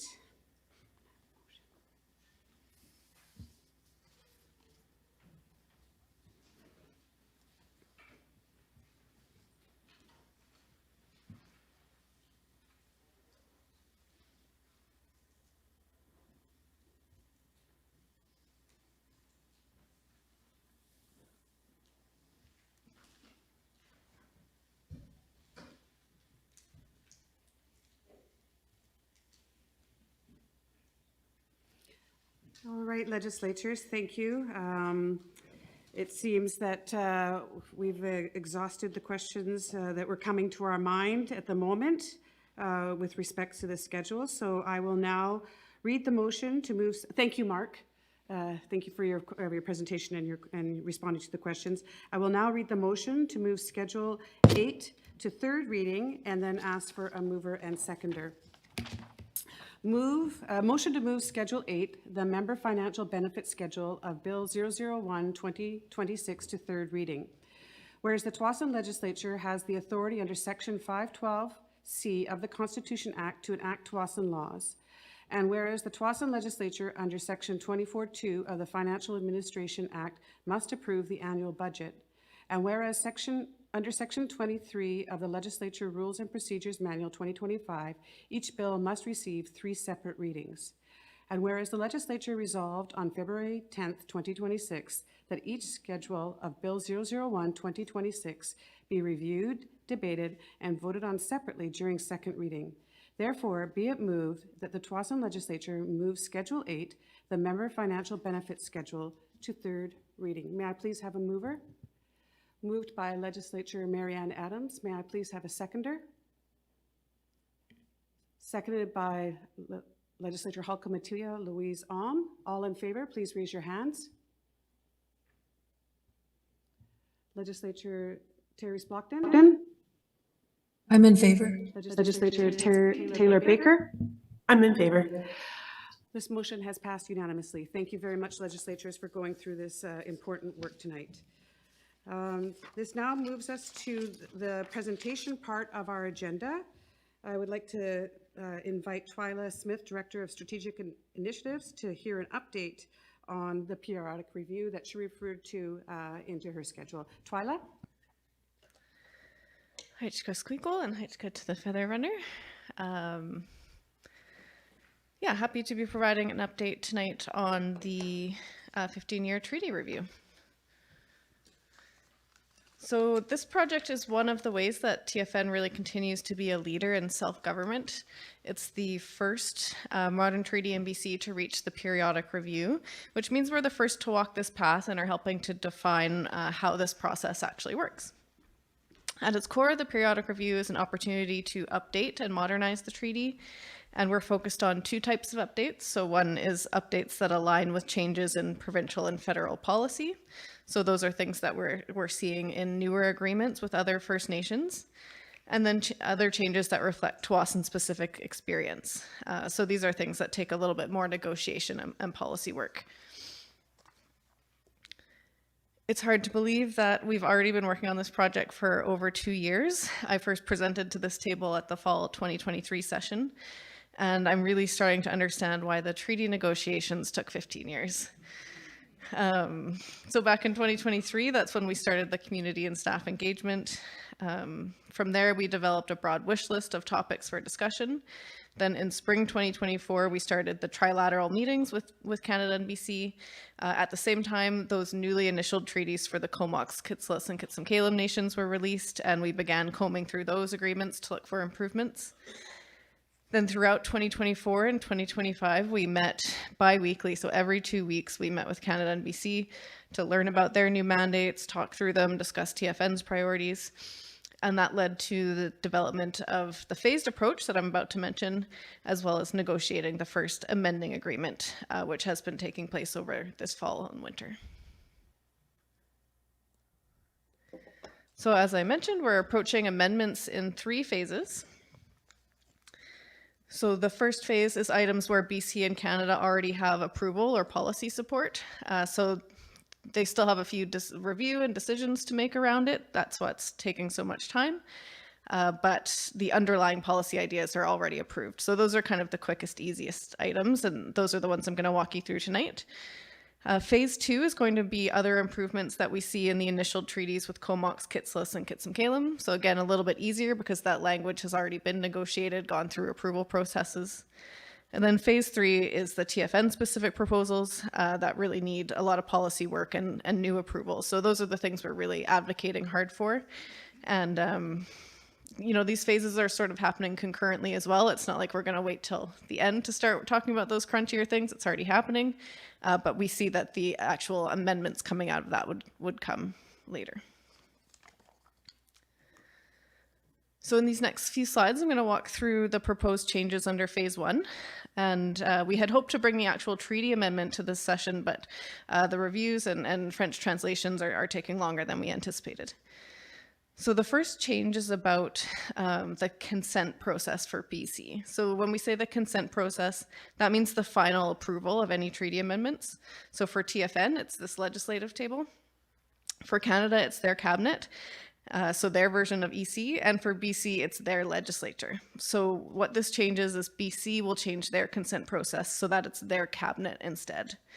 And this will align with Canada's process and also will make the treaty amendments less political.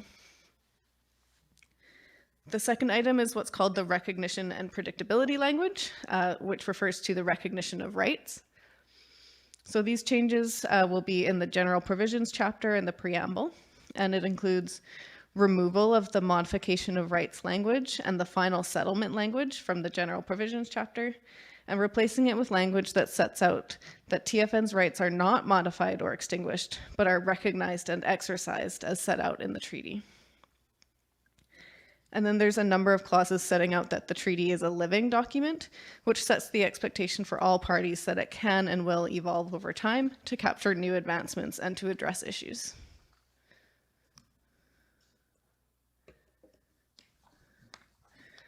This one's I guess a more minor change, but important culturally. So we're going to change the English spelling to the traditional spelling of Hunkaminam every time it arises.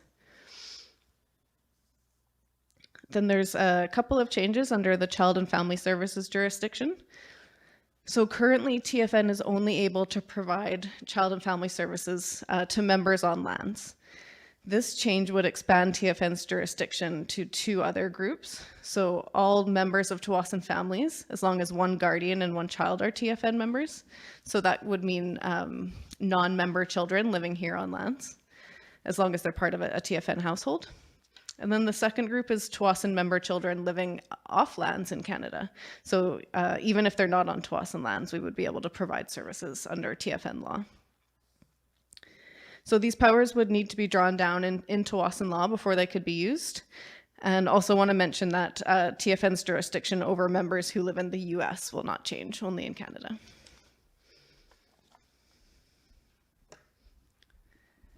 Another area of change is the chapter on periodic renewal and what's being called orderly process.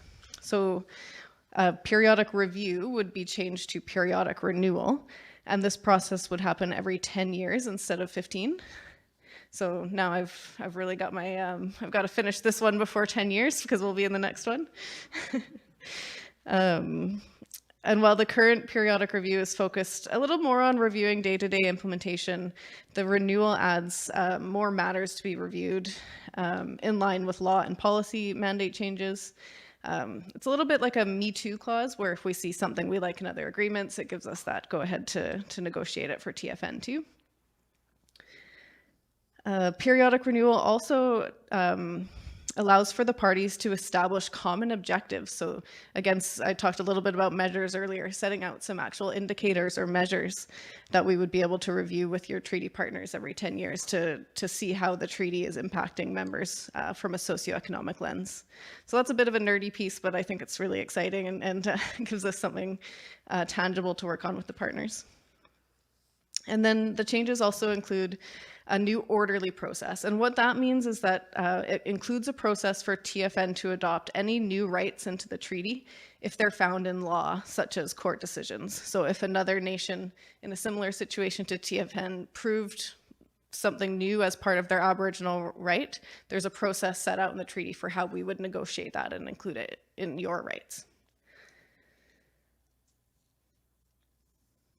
Then a couple of changes to the preamble really related to TFN's stewardship aspirations. So yeah, really trying to capture that aspiration around stewardship and interest in stewardship into the objectives of the treaty. And the new language would include stewardship as a principle to guide the treaty's implementation among the parties. And then finally, a change to the section on additions to lands. So currently, TFN is able to incorporate lands it purchases into Tsawwassen lands, like we did with the Brunswick Point lands last year. In the current process, consent is required from municipalities and other First Nations, and this change makes it so that only engagement is required. So again, making those requirements easier to complete. And it's not a change to Tsawwassen lands itself, just the process for how new lands would be added. So in terms of next steps, we're really working hard to finalize the phase 1 amending agreement, and then to be able to bring it back to this table for discussion and approvals. If it's completed soon, we can ask Executive Council to call a summer 2026 session. However, we are really dependent on BC and Canada's review and approval processes here, so I don't want to be too firm on timing. It's quite out of our hands at this point.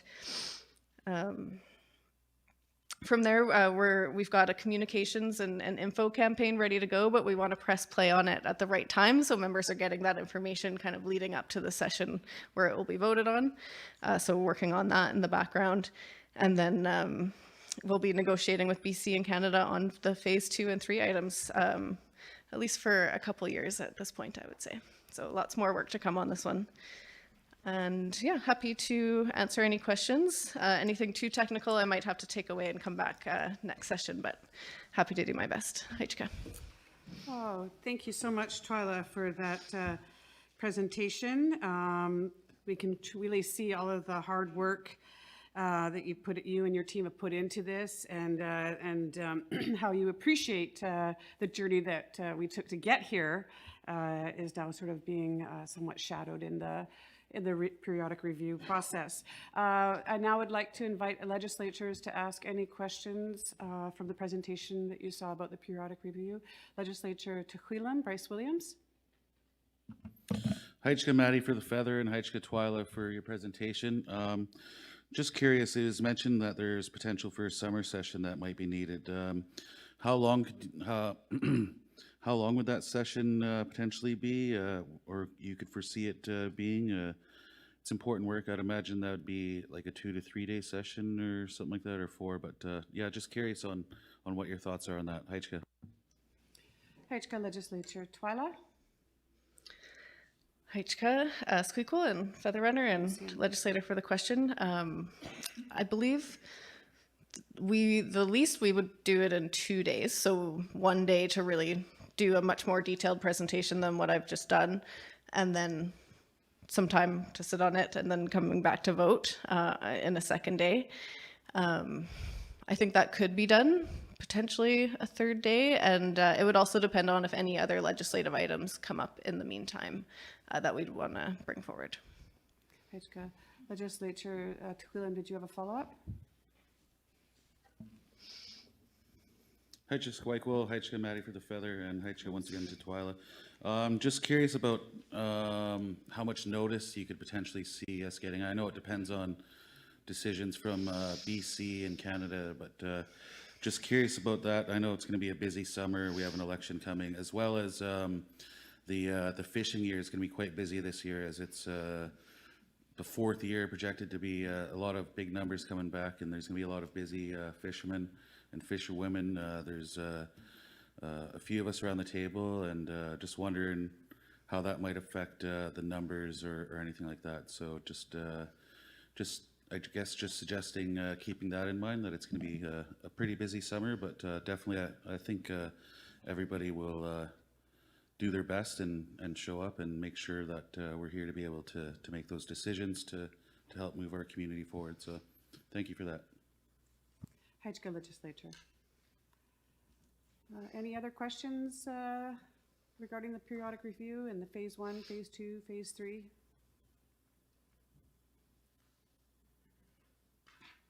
Legislature of Sultanate, Loretta Williams.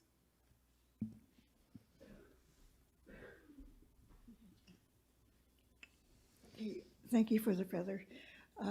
You may not be able to answer this, you may have to delegate, but if we acquired new lands in Delta, that have not been Tsawwassen lands. I'm just wondering about the taxation, you know, like, I'm not too sure how that works, you know, like if we buy a piece of land and Delta used to collect the taxes, what happens with us? Do we have to pay taxes or just clarity? Okay, Heichka. Heichka, for the question, Legislature. Twyla, would you like Mark to take this question, or are you feeling comfortable to take this question? I can try, and I'll ask Mark to stand up if I get any of it wrong. Heichka. So TFN only has taxation powers here on Tsawwassen lands where you have your full jurisdiction. If you were to purchase lands in fee simple in Delta and Canada and BC's laws apply there. So you would still have to pay property taxes to Delta. And then, for example, the Section 87 tax exemption wouldn't apply because it's not former reserve. TFN wouldn't be able to make taxation powers on that land unless and until it was incorporated into Tsawwassen lands. And that's a process that requires working with the treaty partners as well as Delta, negotiating service agreements, all kinds of approvals. And I think when we incorporated the Brunswick Point lands, the whole process, I think, took about 1.5 years altogether. Heichka. Thumbs up from Mark DeMello.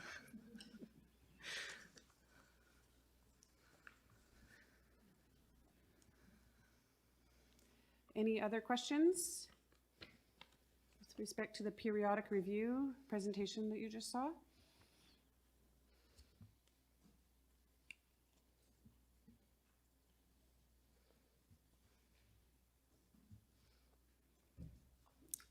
All right then, thank you, Twyla, very much for your presentation. I'd now like to move to the last presentation of the night, the presentation on the update of the Community Safety Strategy Initiative. I hope Twyla did not walk too far, but this is a group effort, this presentation, and we're going to invite Twyla Smith, Director of Strategic Initiatives, Crystalline Gurniak, Director of Member Services, Melinda Skeels Ratcliffe, and Mary Childs, General Counsel, to give a presentation. And just remember that when you're taking your turn to give the feather back to the feather runner before the next presenter, I would appreciate that. And if you could just introduce yourself to the legislature first, if you're going to be the first presenter. Thank you so much. Of course. Heichka Squeagle Siam, Heichka Feather Runner. My name is Melinda Skeels. I'm a lawyer at Ratcliffe LLP. I have been working with the panel that developed the community safety strategy for 2 or 3 years now. We're now no longer that panel, but we're sitting and doing some oversight work of the implementation. And so I'm here to speak to you about that this evening. And I think I've had the pleasure of meeting at least most of you at workshops, and you've seen me at least on screen presenting to the legislature before. So good to see you all again, and thank you for having me here. Tonight, we're presenting an update on the community safety strategy. Just as it took a lot of collaboration for us to develop that strategy, it will take a number of us to present to you here this evening. I'm going to kick things off, and then we'll hear from various TFN staff on their areas of responsibility.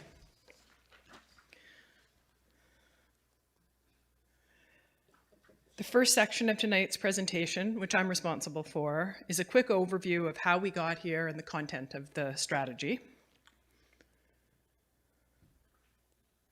We'll see how well I managed to do at negotiating a feather, notes, and the clicker for the presentation. Bear with me. So for some quick background to start, many of you will remember that TFN developed the first community safety strategy back in 2013, and its purpose was to address illicit activities through counseling, environmental design, and enforcement primarily. About a decade later, in 2022, TFN recognized the need for an updated, holistic strategy reflecting current community needs, and Executive Council directed the creation of the panel. That work was shaped by a number of legislative resolutions, starting with the spring 2023 session and throughout the term of us, throughout your term, and the term of us working on the report. Through 2022, 2023, 2024, the panel worked with staff. We completed best practice research and engagement with staff, with the DPD, with members of the administration, and with community members. Then in 2025, the report was drafted and refined. Through the summer and fall of 2025, we did final engagement on recommendations. We held family meetings to do that. You'll also perhaps remember seeing a video presentation to the legislature last summer. Of course, we did a workshop as well, I think it was last September, with all of you legislators. And then the report was approved by Executive Council. I think it was last September, if memory serves. Now, in the winter of 2025 and 2026, we're moving on into budgeting, planning, and implementation of the recommendations. And there, really, it's your staff that are doing most of the work, frankly. So the report is organized into 4 house posts. Those are divided into, or subdivided into 22 theme areas. And those culminate in a total of 69 recommendations. I didn't actually realize that until they broke that out in this slide. I was a bit surprised to see that it was quite that many. These recommended strategies are grounded in a literature review of academic work and best practices, case studies looking at examples from other First Nations. Some of the other First Nations in the area were very generous in sharing time and knowledge with us, including Tla'amin and Squamish, who've embarked on similar work. We also did, as I mentioned before, significant community engagement, and you'll find summaries of all of that in the report. And then we also did some analysis of the law and also sort of social issues around banishment, both of members and of non-members. So I'm going to very briefly speak about the 4 house posts here. I'm not going to take you through all 69 recommendations. You'll be happy to know at this late time in the evening. Just to give you a better idea of the content that we've set out, and I'm not even going to read them all to you, but set out on the next 2 slides is sort of a summary of the recommendations in each of the areas. So health and wellness includes recommendations directed at improving healthcare services, the well-being and training of staff, TFN's family services programming, and problematic substance use. Then House Post 2 is about safe housing, and that includes recommendations directed at making sure TFN has the right kinds of housing, treatment, and detox options, as well as support for individuals going through transitions.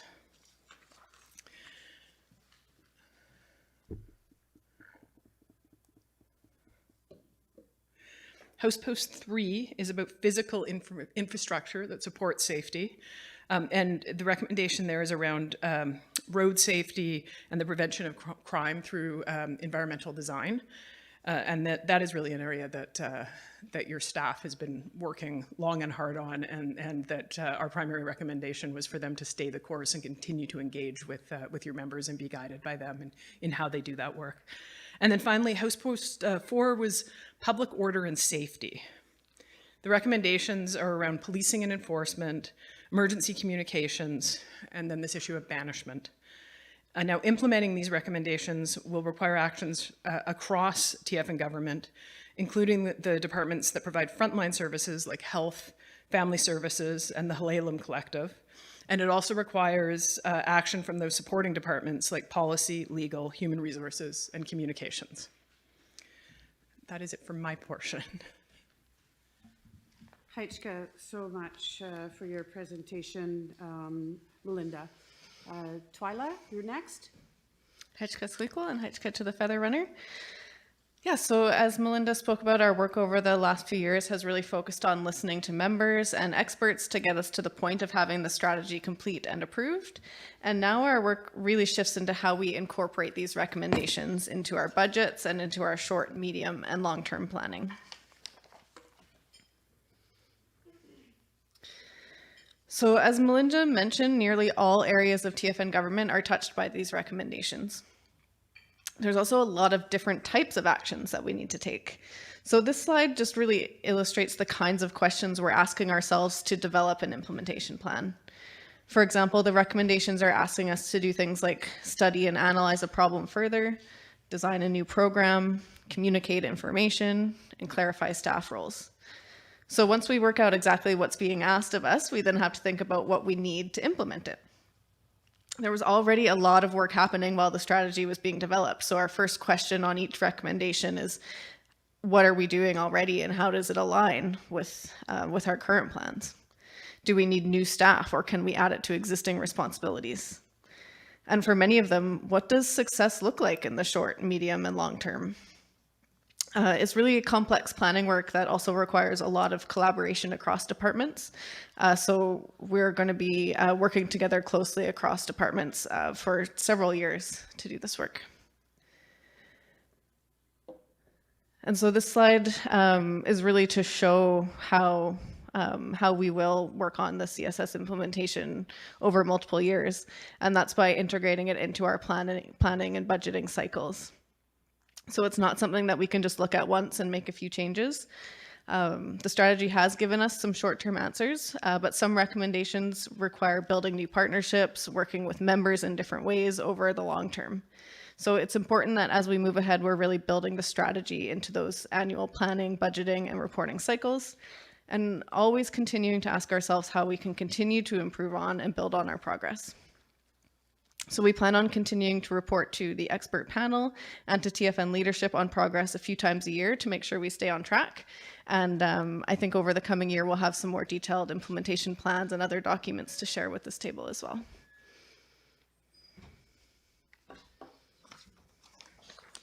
Haichka.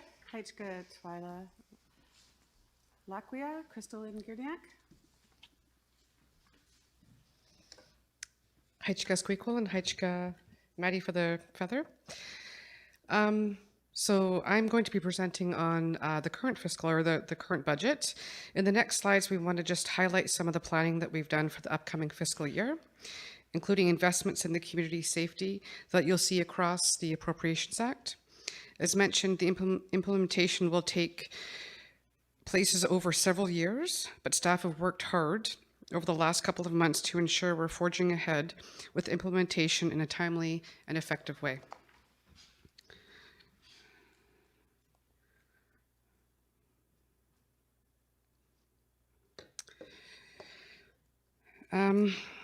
A big portion of the recommendations are related to our health, community, and family services departments. Now, that's why you're seeing a lot of new investments in these areas for this coming fiscal year. In the health department, we're seeking an increased budget to fund mental health supports and clinic operations. We're hoping to add new roles for the health navigator, a traditional healer, and a nurse practitioner, and an admin coordinator. These new positions will help us respond to many recommendations in House Post 1. On the family services side, we're seeking an increased investment in treatment services, including for the men's house and post-treatment programming. We're also looking into increase the budget for our community pantry so that we're supporting families better with increased cost of living.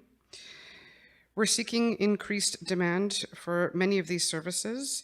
This is a good thing because it shows members that we're reaching out for supports they need and trust our government to work with them in a good way.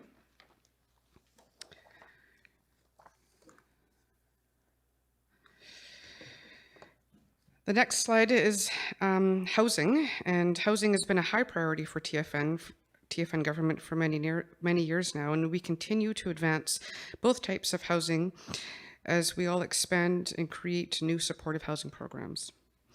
In 2026, we'll continue to support and work closely with the new Halalam Housing Collective on policy, housing workshops, member grants, and ensuring our rental housing is safe and a great place to live.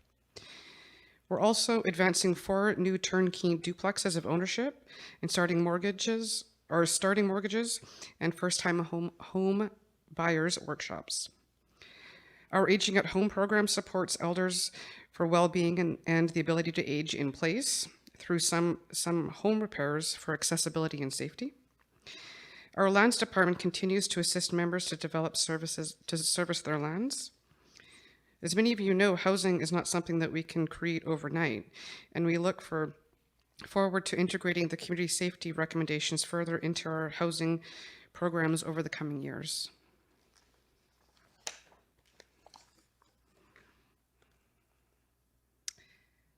And then physical infrastructure.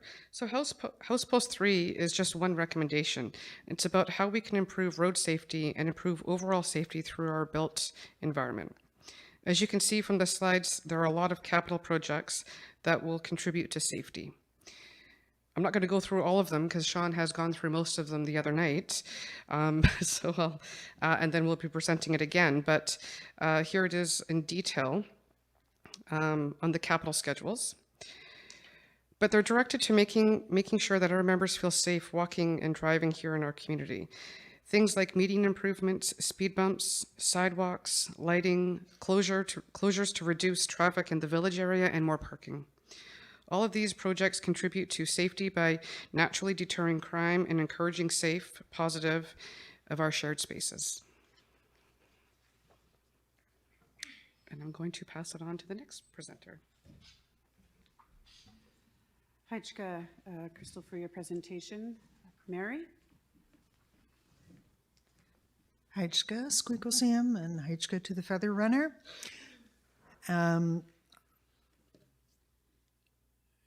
You've heard a lot about the parts of the community safety strategy that are about sustaining people, healing them, giving them safe places to live. And I'm going to talk a little bit now about the part of the panel's recommendations that address what happens when, unfortunately, you have to take some action to address harmful behavior in the community.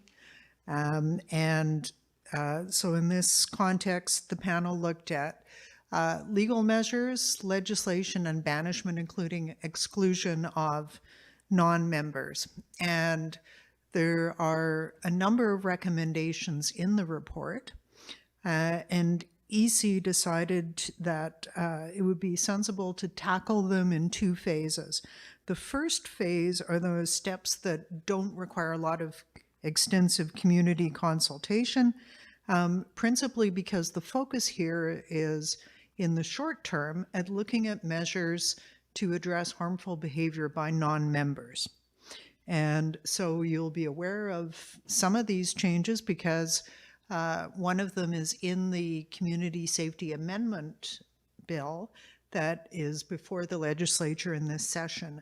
And so that's to address the recommendations of the panel that TFN's community safety law be broadened to address different types of harmful behavior, not just drug activity, which was the focus of the primary focus of the previous community safety strategy work a number of years ago. And so the phase one steps include the changes that Bill 003 will bring in if the legislature chooses to pass it. And then following on from that, updating the regulations that address no trespass orders that are made against members, filling in some of the detail that we really need to have with respect to review processes and all kinds of procedural matters, and also working with Delta Police Department to ensure that the broader laws are enforced and that DPD has the necessary support to do that work to keep the community safe where the problems are caused by non-members. Now, that's not the end of it, because the report also talks about enforcement when the harmful behavior is coming from members or people living on lands in the member housing area. And this is a longer term project because these kind of steps require more extensive community consultation to make sure that the right balance is struck between protecting people and also ensuring fair processes for members. Because members have certain rights, and we have to make sure that those rights are respected and that we have a process that's really robust and carefully thought out and developed in consultation with the community so that the community really has the right amount of input. And so that is going to include developing the processes for enforcement against members. Also, I talked in my budget presentation about the Coast Salish Legal Project, and Executive Council has directed that project to focus on recommending improvements and reforms to the community safety legislation. So that project should come out with recommendations to incorporate more Tawasin legal principles and Coast Salish principles into the community safety law, and to review it to make sure that it reflects those values. As Dr. Napoleon at University of Victoria has been known to say, one of the principal tasks of dealing with community safety in Indigenous communities is, as she puts it, protecting the people we love from the people we love, and making sure that all of those people are taken into account and the appropriate measures are in place. And so there will also be a process of communication and education about that, so that people understand how the processes work, and that's going to take some time. But it's important work that needs to be done carefully. Now, that's the legal changes, the changes to the law that will support this. Oops, went a little bit too far.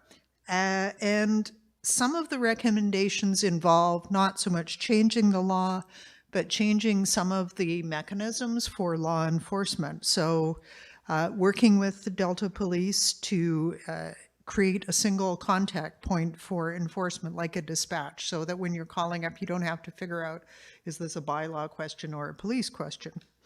Having more TFN staff involvement in de-escalating mental health crises, so that people who are familiar with members who have mental health challenges and who are trusted by those members can work with them in a positive way to reduce the risk of harm, and making sure that we take appropriate steps to maintain continuity on the TFN service teams.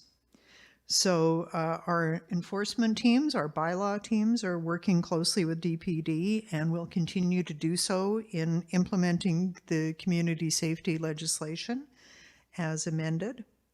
And in the meantime, the TFN has developed fridge magnets with contact numbers distributed so that everybody who needs to call about some kind of safety matter has the right numbers to contact.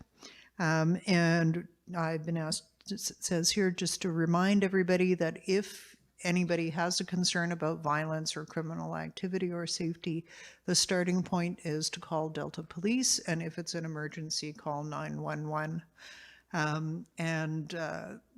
We have a commitment from our Delta Police partners that they will respond in a timely fashion. And that's back over to Twyla. Heichka, thank you. Mary, please pass the ferret to Maddie. Thank you. Thank you, Mary, for your presentation, part of your presentation. Welcome back, Twyla, to bring in the final stretch. Heichka, yes, I'll bring us home. Just two more slides. So where are we here? So for PIGA and strategic initiatives, there are a few recommendations directly related to developing a policy, but the PIGA team is really going to be behind the scenes on many of these recommendations, either through drafting policy to guide consistency in program delivery, or through supporting intergovernmental partnerships or seeking funding.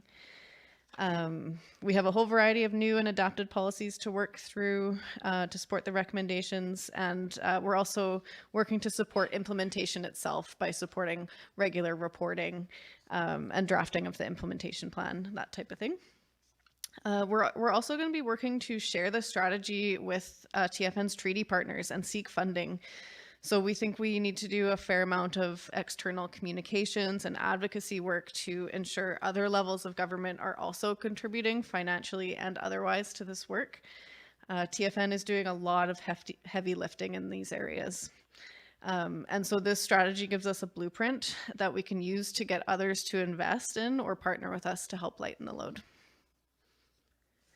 And finally, on communications and engagement, our comms team is going to play a really important role in the strategy implementation. So you heard in the budget presentation earlier tonight, we're adding one new position to grow the team. The comms team will support implementation of all the recommendations by sharing information about what we're working on, supporting ongoing community engagement. As Mary mentioned, there's a number of the recommendations that are going to require more engagement with the community. And then more specifically, the comms team will be involved in the implementation of some of the specific initiatives and recommendations, like working towards using that new tech system for crisis response, and working with other departments on recommendations related to public education and communications campaigns. So HYCHCA, I know that was a ton of information. We tried to keep it tight, but lots of work getting started, and we'll be ongoing on this, and we'll do our best to field your questions. HYCHCA, thank you to Twyla, Crystalline, Melinda, and Mary for a very thorough and detailed presentation. I'd like to open up the floor to legislators for any questions. Legislature to Huilam, Bryce Williams. HYCHCA, Maddie for the Feather, HYCHCA, Squikle CM, and HYCHCA to everybody for their presentation. Twyla, Crystal, Melinda, Skeels, and Mary. So thank you for that. Definitely great work happening here, and I'm very supportive of this work. There's lots of great initiatives. More of a comment or kind of a question around funding. I would imagine we're seeking to acquire funding through different sources, such as maybe some of the funds mentioned by Delta MP Jill McKnight earlier, such as the Indigenous Mental Health Services Fund mentioned, I think 630 million. Obviously, we just get a small portion of that from all the different nations that are throughout Canada, but there's a few other ones mentioned there as well. 2.8 billion on the Build Canada Fund, Build Community Strong Fund, Post-Secondary Student Support Program, Indigenous Loans Guarantee Program. I would imagine a lot of that funding could be acquired for obviously different parts of the TFN organization. Just hoping that there's a lot that we're able to acquire to support not only this work but other work that we're doing.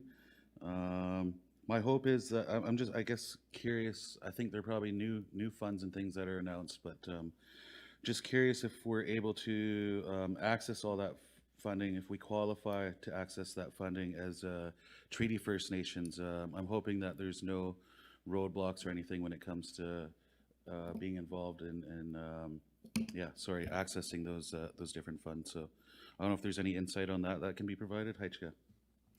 HYCHCA Legislature. Twyla, would you like to add some comments to that?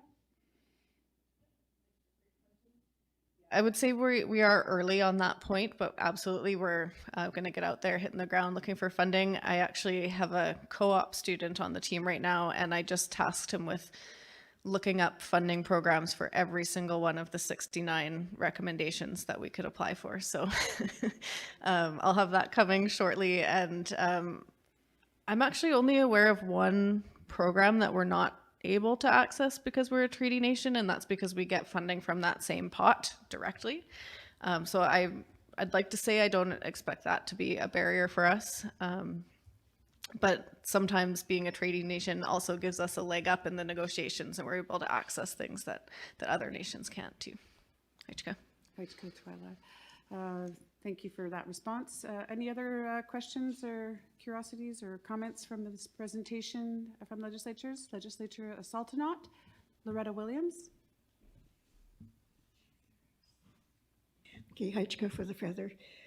This may not even come under the community safety, but I'm wondering if there's a program that you could share with community members and non-members, people that just live on the lands, to be safe when they're walking, biking, or skateboarding at night. You can't even see them. You know, they don't have reflectors on their bike or anything. So I'm just wondering if the youth center would be able to initiate a program for, you know, bike safety and that type of thing. Because all of a sudden there's a person walking, you know, because I know the police gave out reflectors a few years back, or they could put reflectors on their runners, or if they're walking a dog, you could see the dog first, right? So that was my comment and question. And in regards to the policy development, can you explain what the medical transportation policy would entail? Okay, HYCHCA. Haichka Legislature, Twyla. Haichka Feather Runner, Haichka Squeakle, and for your question, the medical transportation policy is all about when and how members can receive rides to medical appointments, surgeries, that type of thing. That's a service that we provide now, but we don't currently have a policy that describes who's eligible, when, and for how much. So that's something that we're working on so that it can be delivered consistently every time. Haichka Twyla. Legislature Kuriakwa, Andrea Jacobs.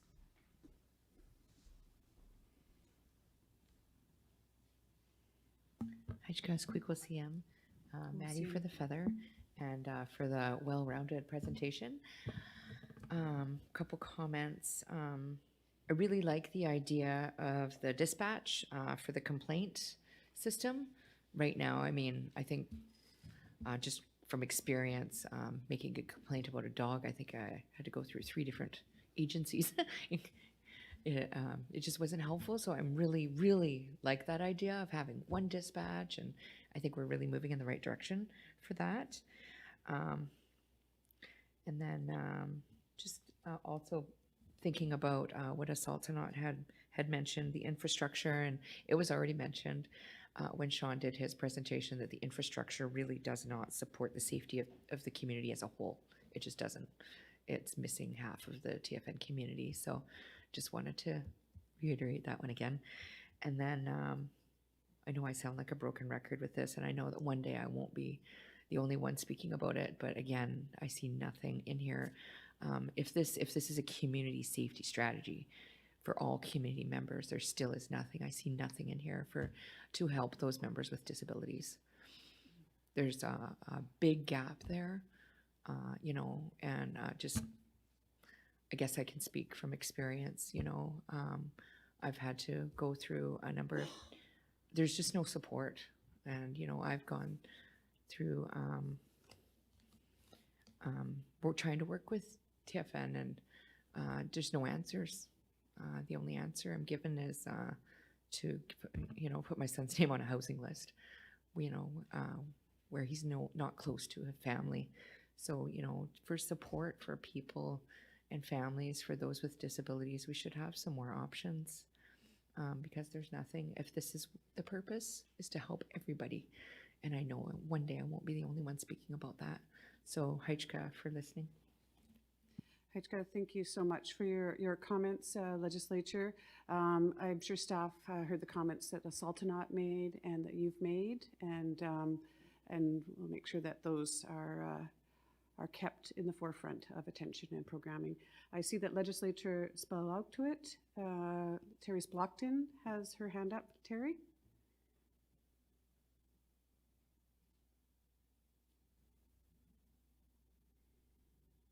Haichka Squeakle. Thank you, Madam. This one is for, I believe, maybe Crystal on page 11.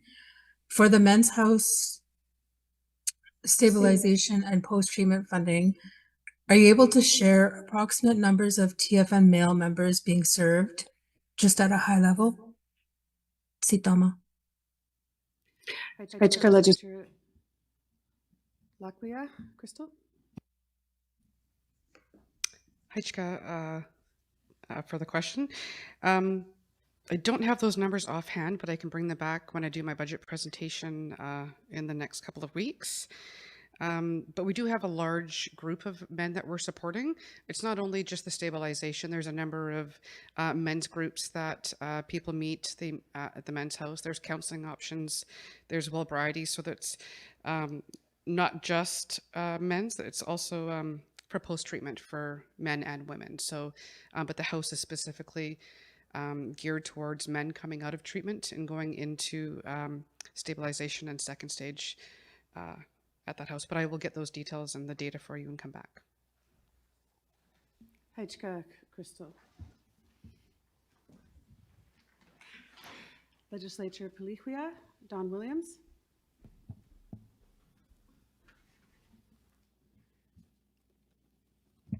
Haichka Squeakle CM, Haichka Maddie for the feather. Yeah, I really appreciate all the work that's gone into this. just had a question regarding phase 2. I know you guys mentioned that it's going to take time. I'm just wondering if there's like more of an estimate timeline, like a year, 2 years, or what have you. And for the contact numbers, the fridge magnets, like who's going to be on this list? Is it our local DPD, or just a question about that? And then the other one was about the budget amount and grants and other funding, but that was kind of covered. So I just comment that I'd like to see as much as possible for our grants and funding from other areas. Heichka. Heichka Legislature. Crystal?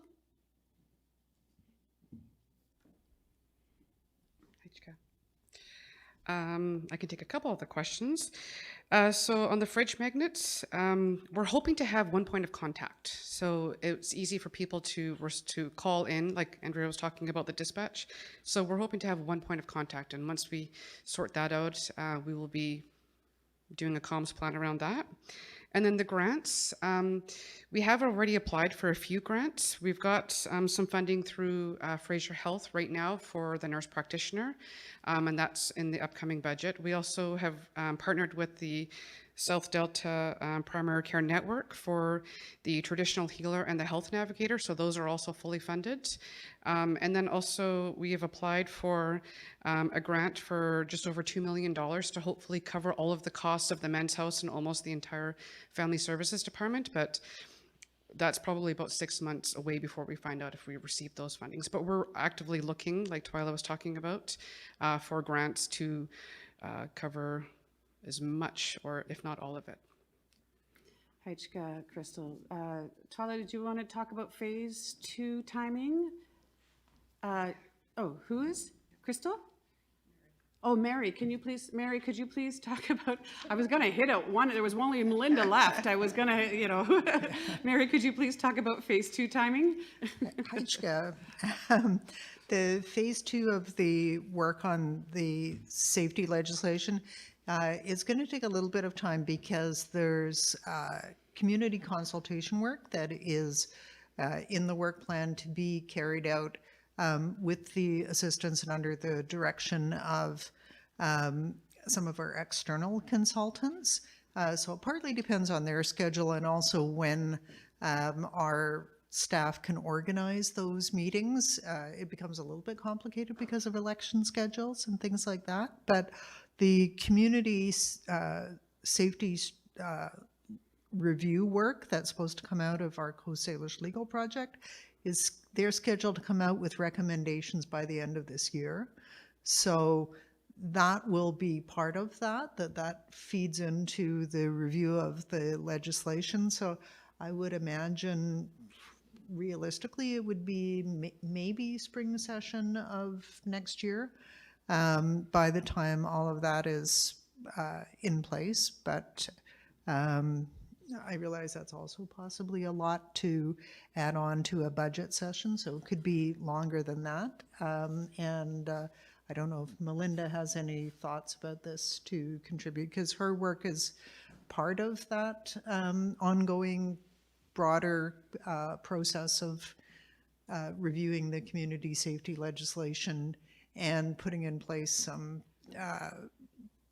more robust procedural safeguards.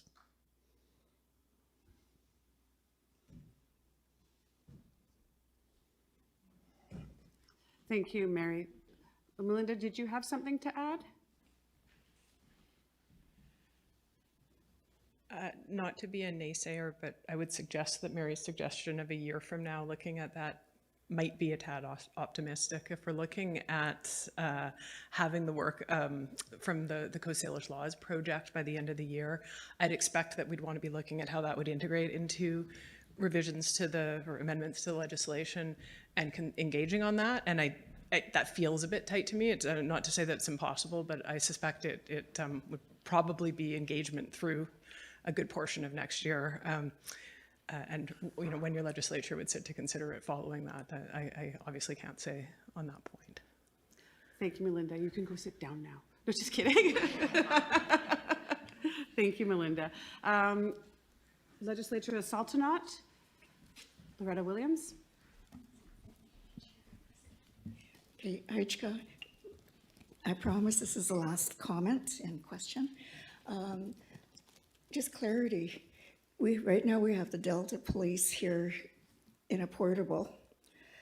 And is it true that they are going to be moved to, close to the youth center? And if that happens, when is that going to happen? Okay, Aichka. Hechka Legislature, Crystal, could you respond to that, please? Heichka Squeakquel and Heichka Maddie for the Feather. I know Sean talked a bit about this at his last presentation, and I think right now it'll probably more than likely be after Public Works gets transitioned over to their operations center. So, and that could be anywhere. I think we have to wait for the administration building and staff to move into there, and then they can vacate the current lands building, which will turn into the operations center, and then that will leave that space open. I could be wrong. This is Sean's, but I think it's a few years out. Heichka, for your response, Crystal. And thank you to Twyla, Crystal, Melinda, and Mary for your update. We really appreciate the effort and the information that went into this update. Clearly, we've got a lot of work that has been done, and we have a lot of work to do, but it's good to see progress on that. Thank you, legislatures, for your hard work tonight. I believe this concludes our business for this evening. I'd like to once again thank Desiree Gurniak for opening us up in the language and sharing the teachings that she received from her CETLA, and now she is now being able to step up and do that work for us. I'd like to thank Connie and Jessica Adams for drumming us in the ceremonial procession. We really appreciate us starting us off in a good way. And Madison, thank you so much again for coming here. We really did keep you hopping a little bit, and it was a little bit of a longer meeting, so thank you for being here and supporting us in this work. Thank you to Yum's Catering. As usual, you create a delicious meal that can sustain us through this long evenings of the work. And Sit Samia for making sure that we started our meal off in a good way. I would like to again to extend some gratitude to Minister McKnight, to thank her for joining us and being our special guest this evening. And we are so grateful for the work that she does, and we wish her a safe journey home as well. I want to just also extend some wellness and some healing feelings to our two legislatures that are participating right now online, even though they're not feeling 100%. Thank you for being present and contributing online. We really appreciate that, and we hope that you feel better soon and get well, and sending you healing hugs and prayers. Thank you lastly to our elders, our advisory council, our members and staff and guests who attended in person on the streaming and in person here tonight. Thank you. It's been a long night, and sacrificing your time away from your home and your family, all of us really, really appreciate that, because this is important work to do. Thanks to our AV guys also for making sure that my voice doesn't crack in the middle of the mic or things like that. Thank you very much for not turning it off as well. It's been my pleasure and my honor. Thank you very much for allowing me to be your squeakquel tonight. This meeting is adjourned. Let's prepare for our ceremonial procession out as we remove our feathers from the mantle.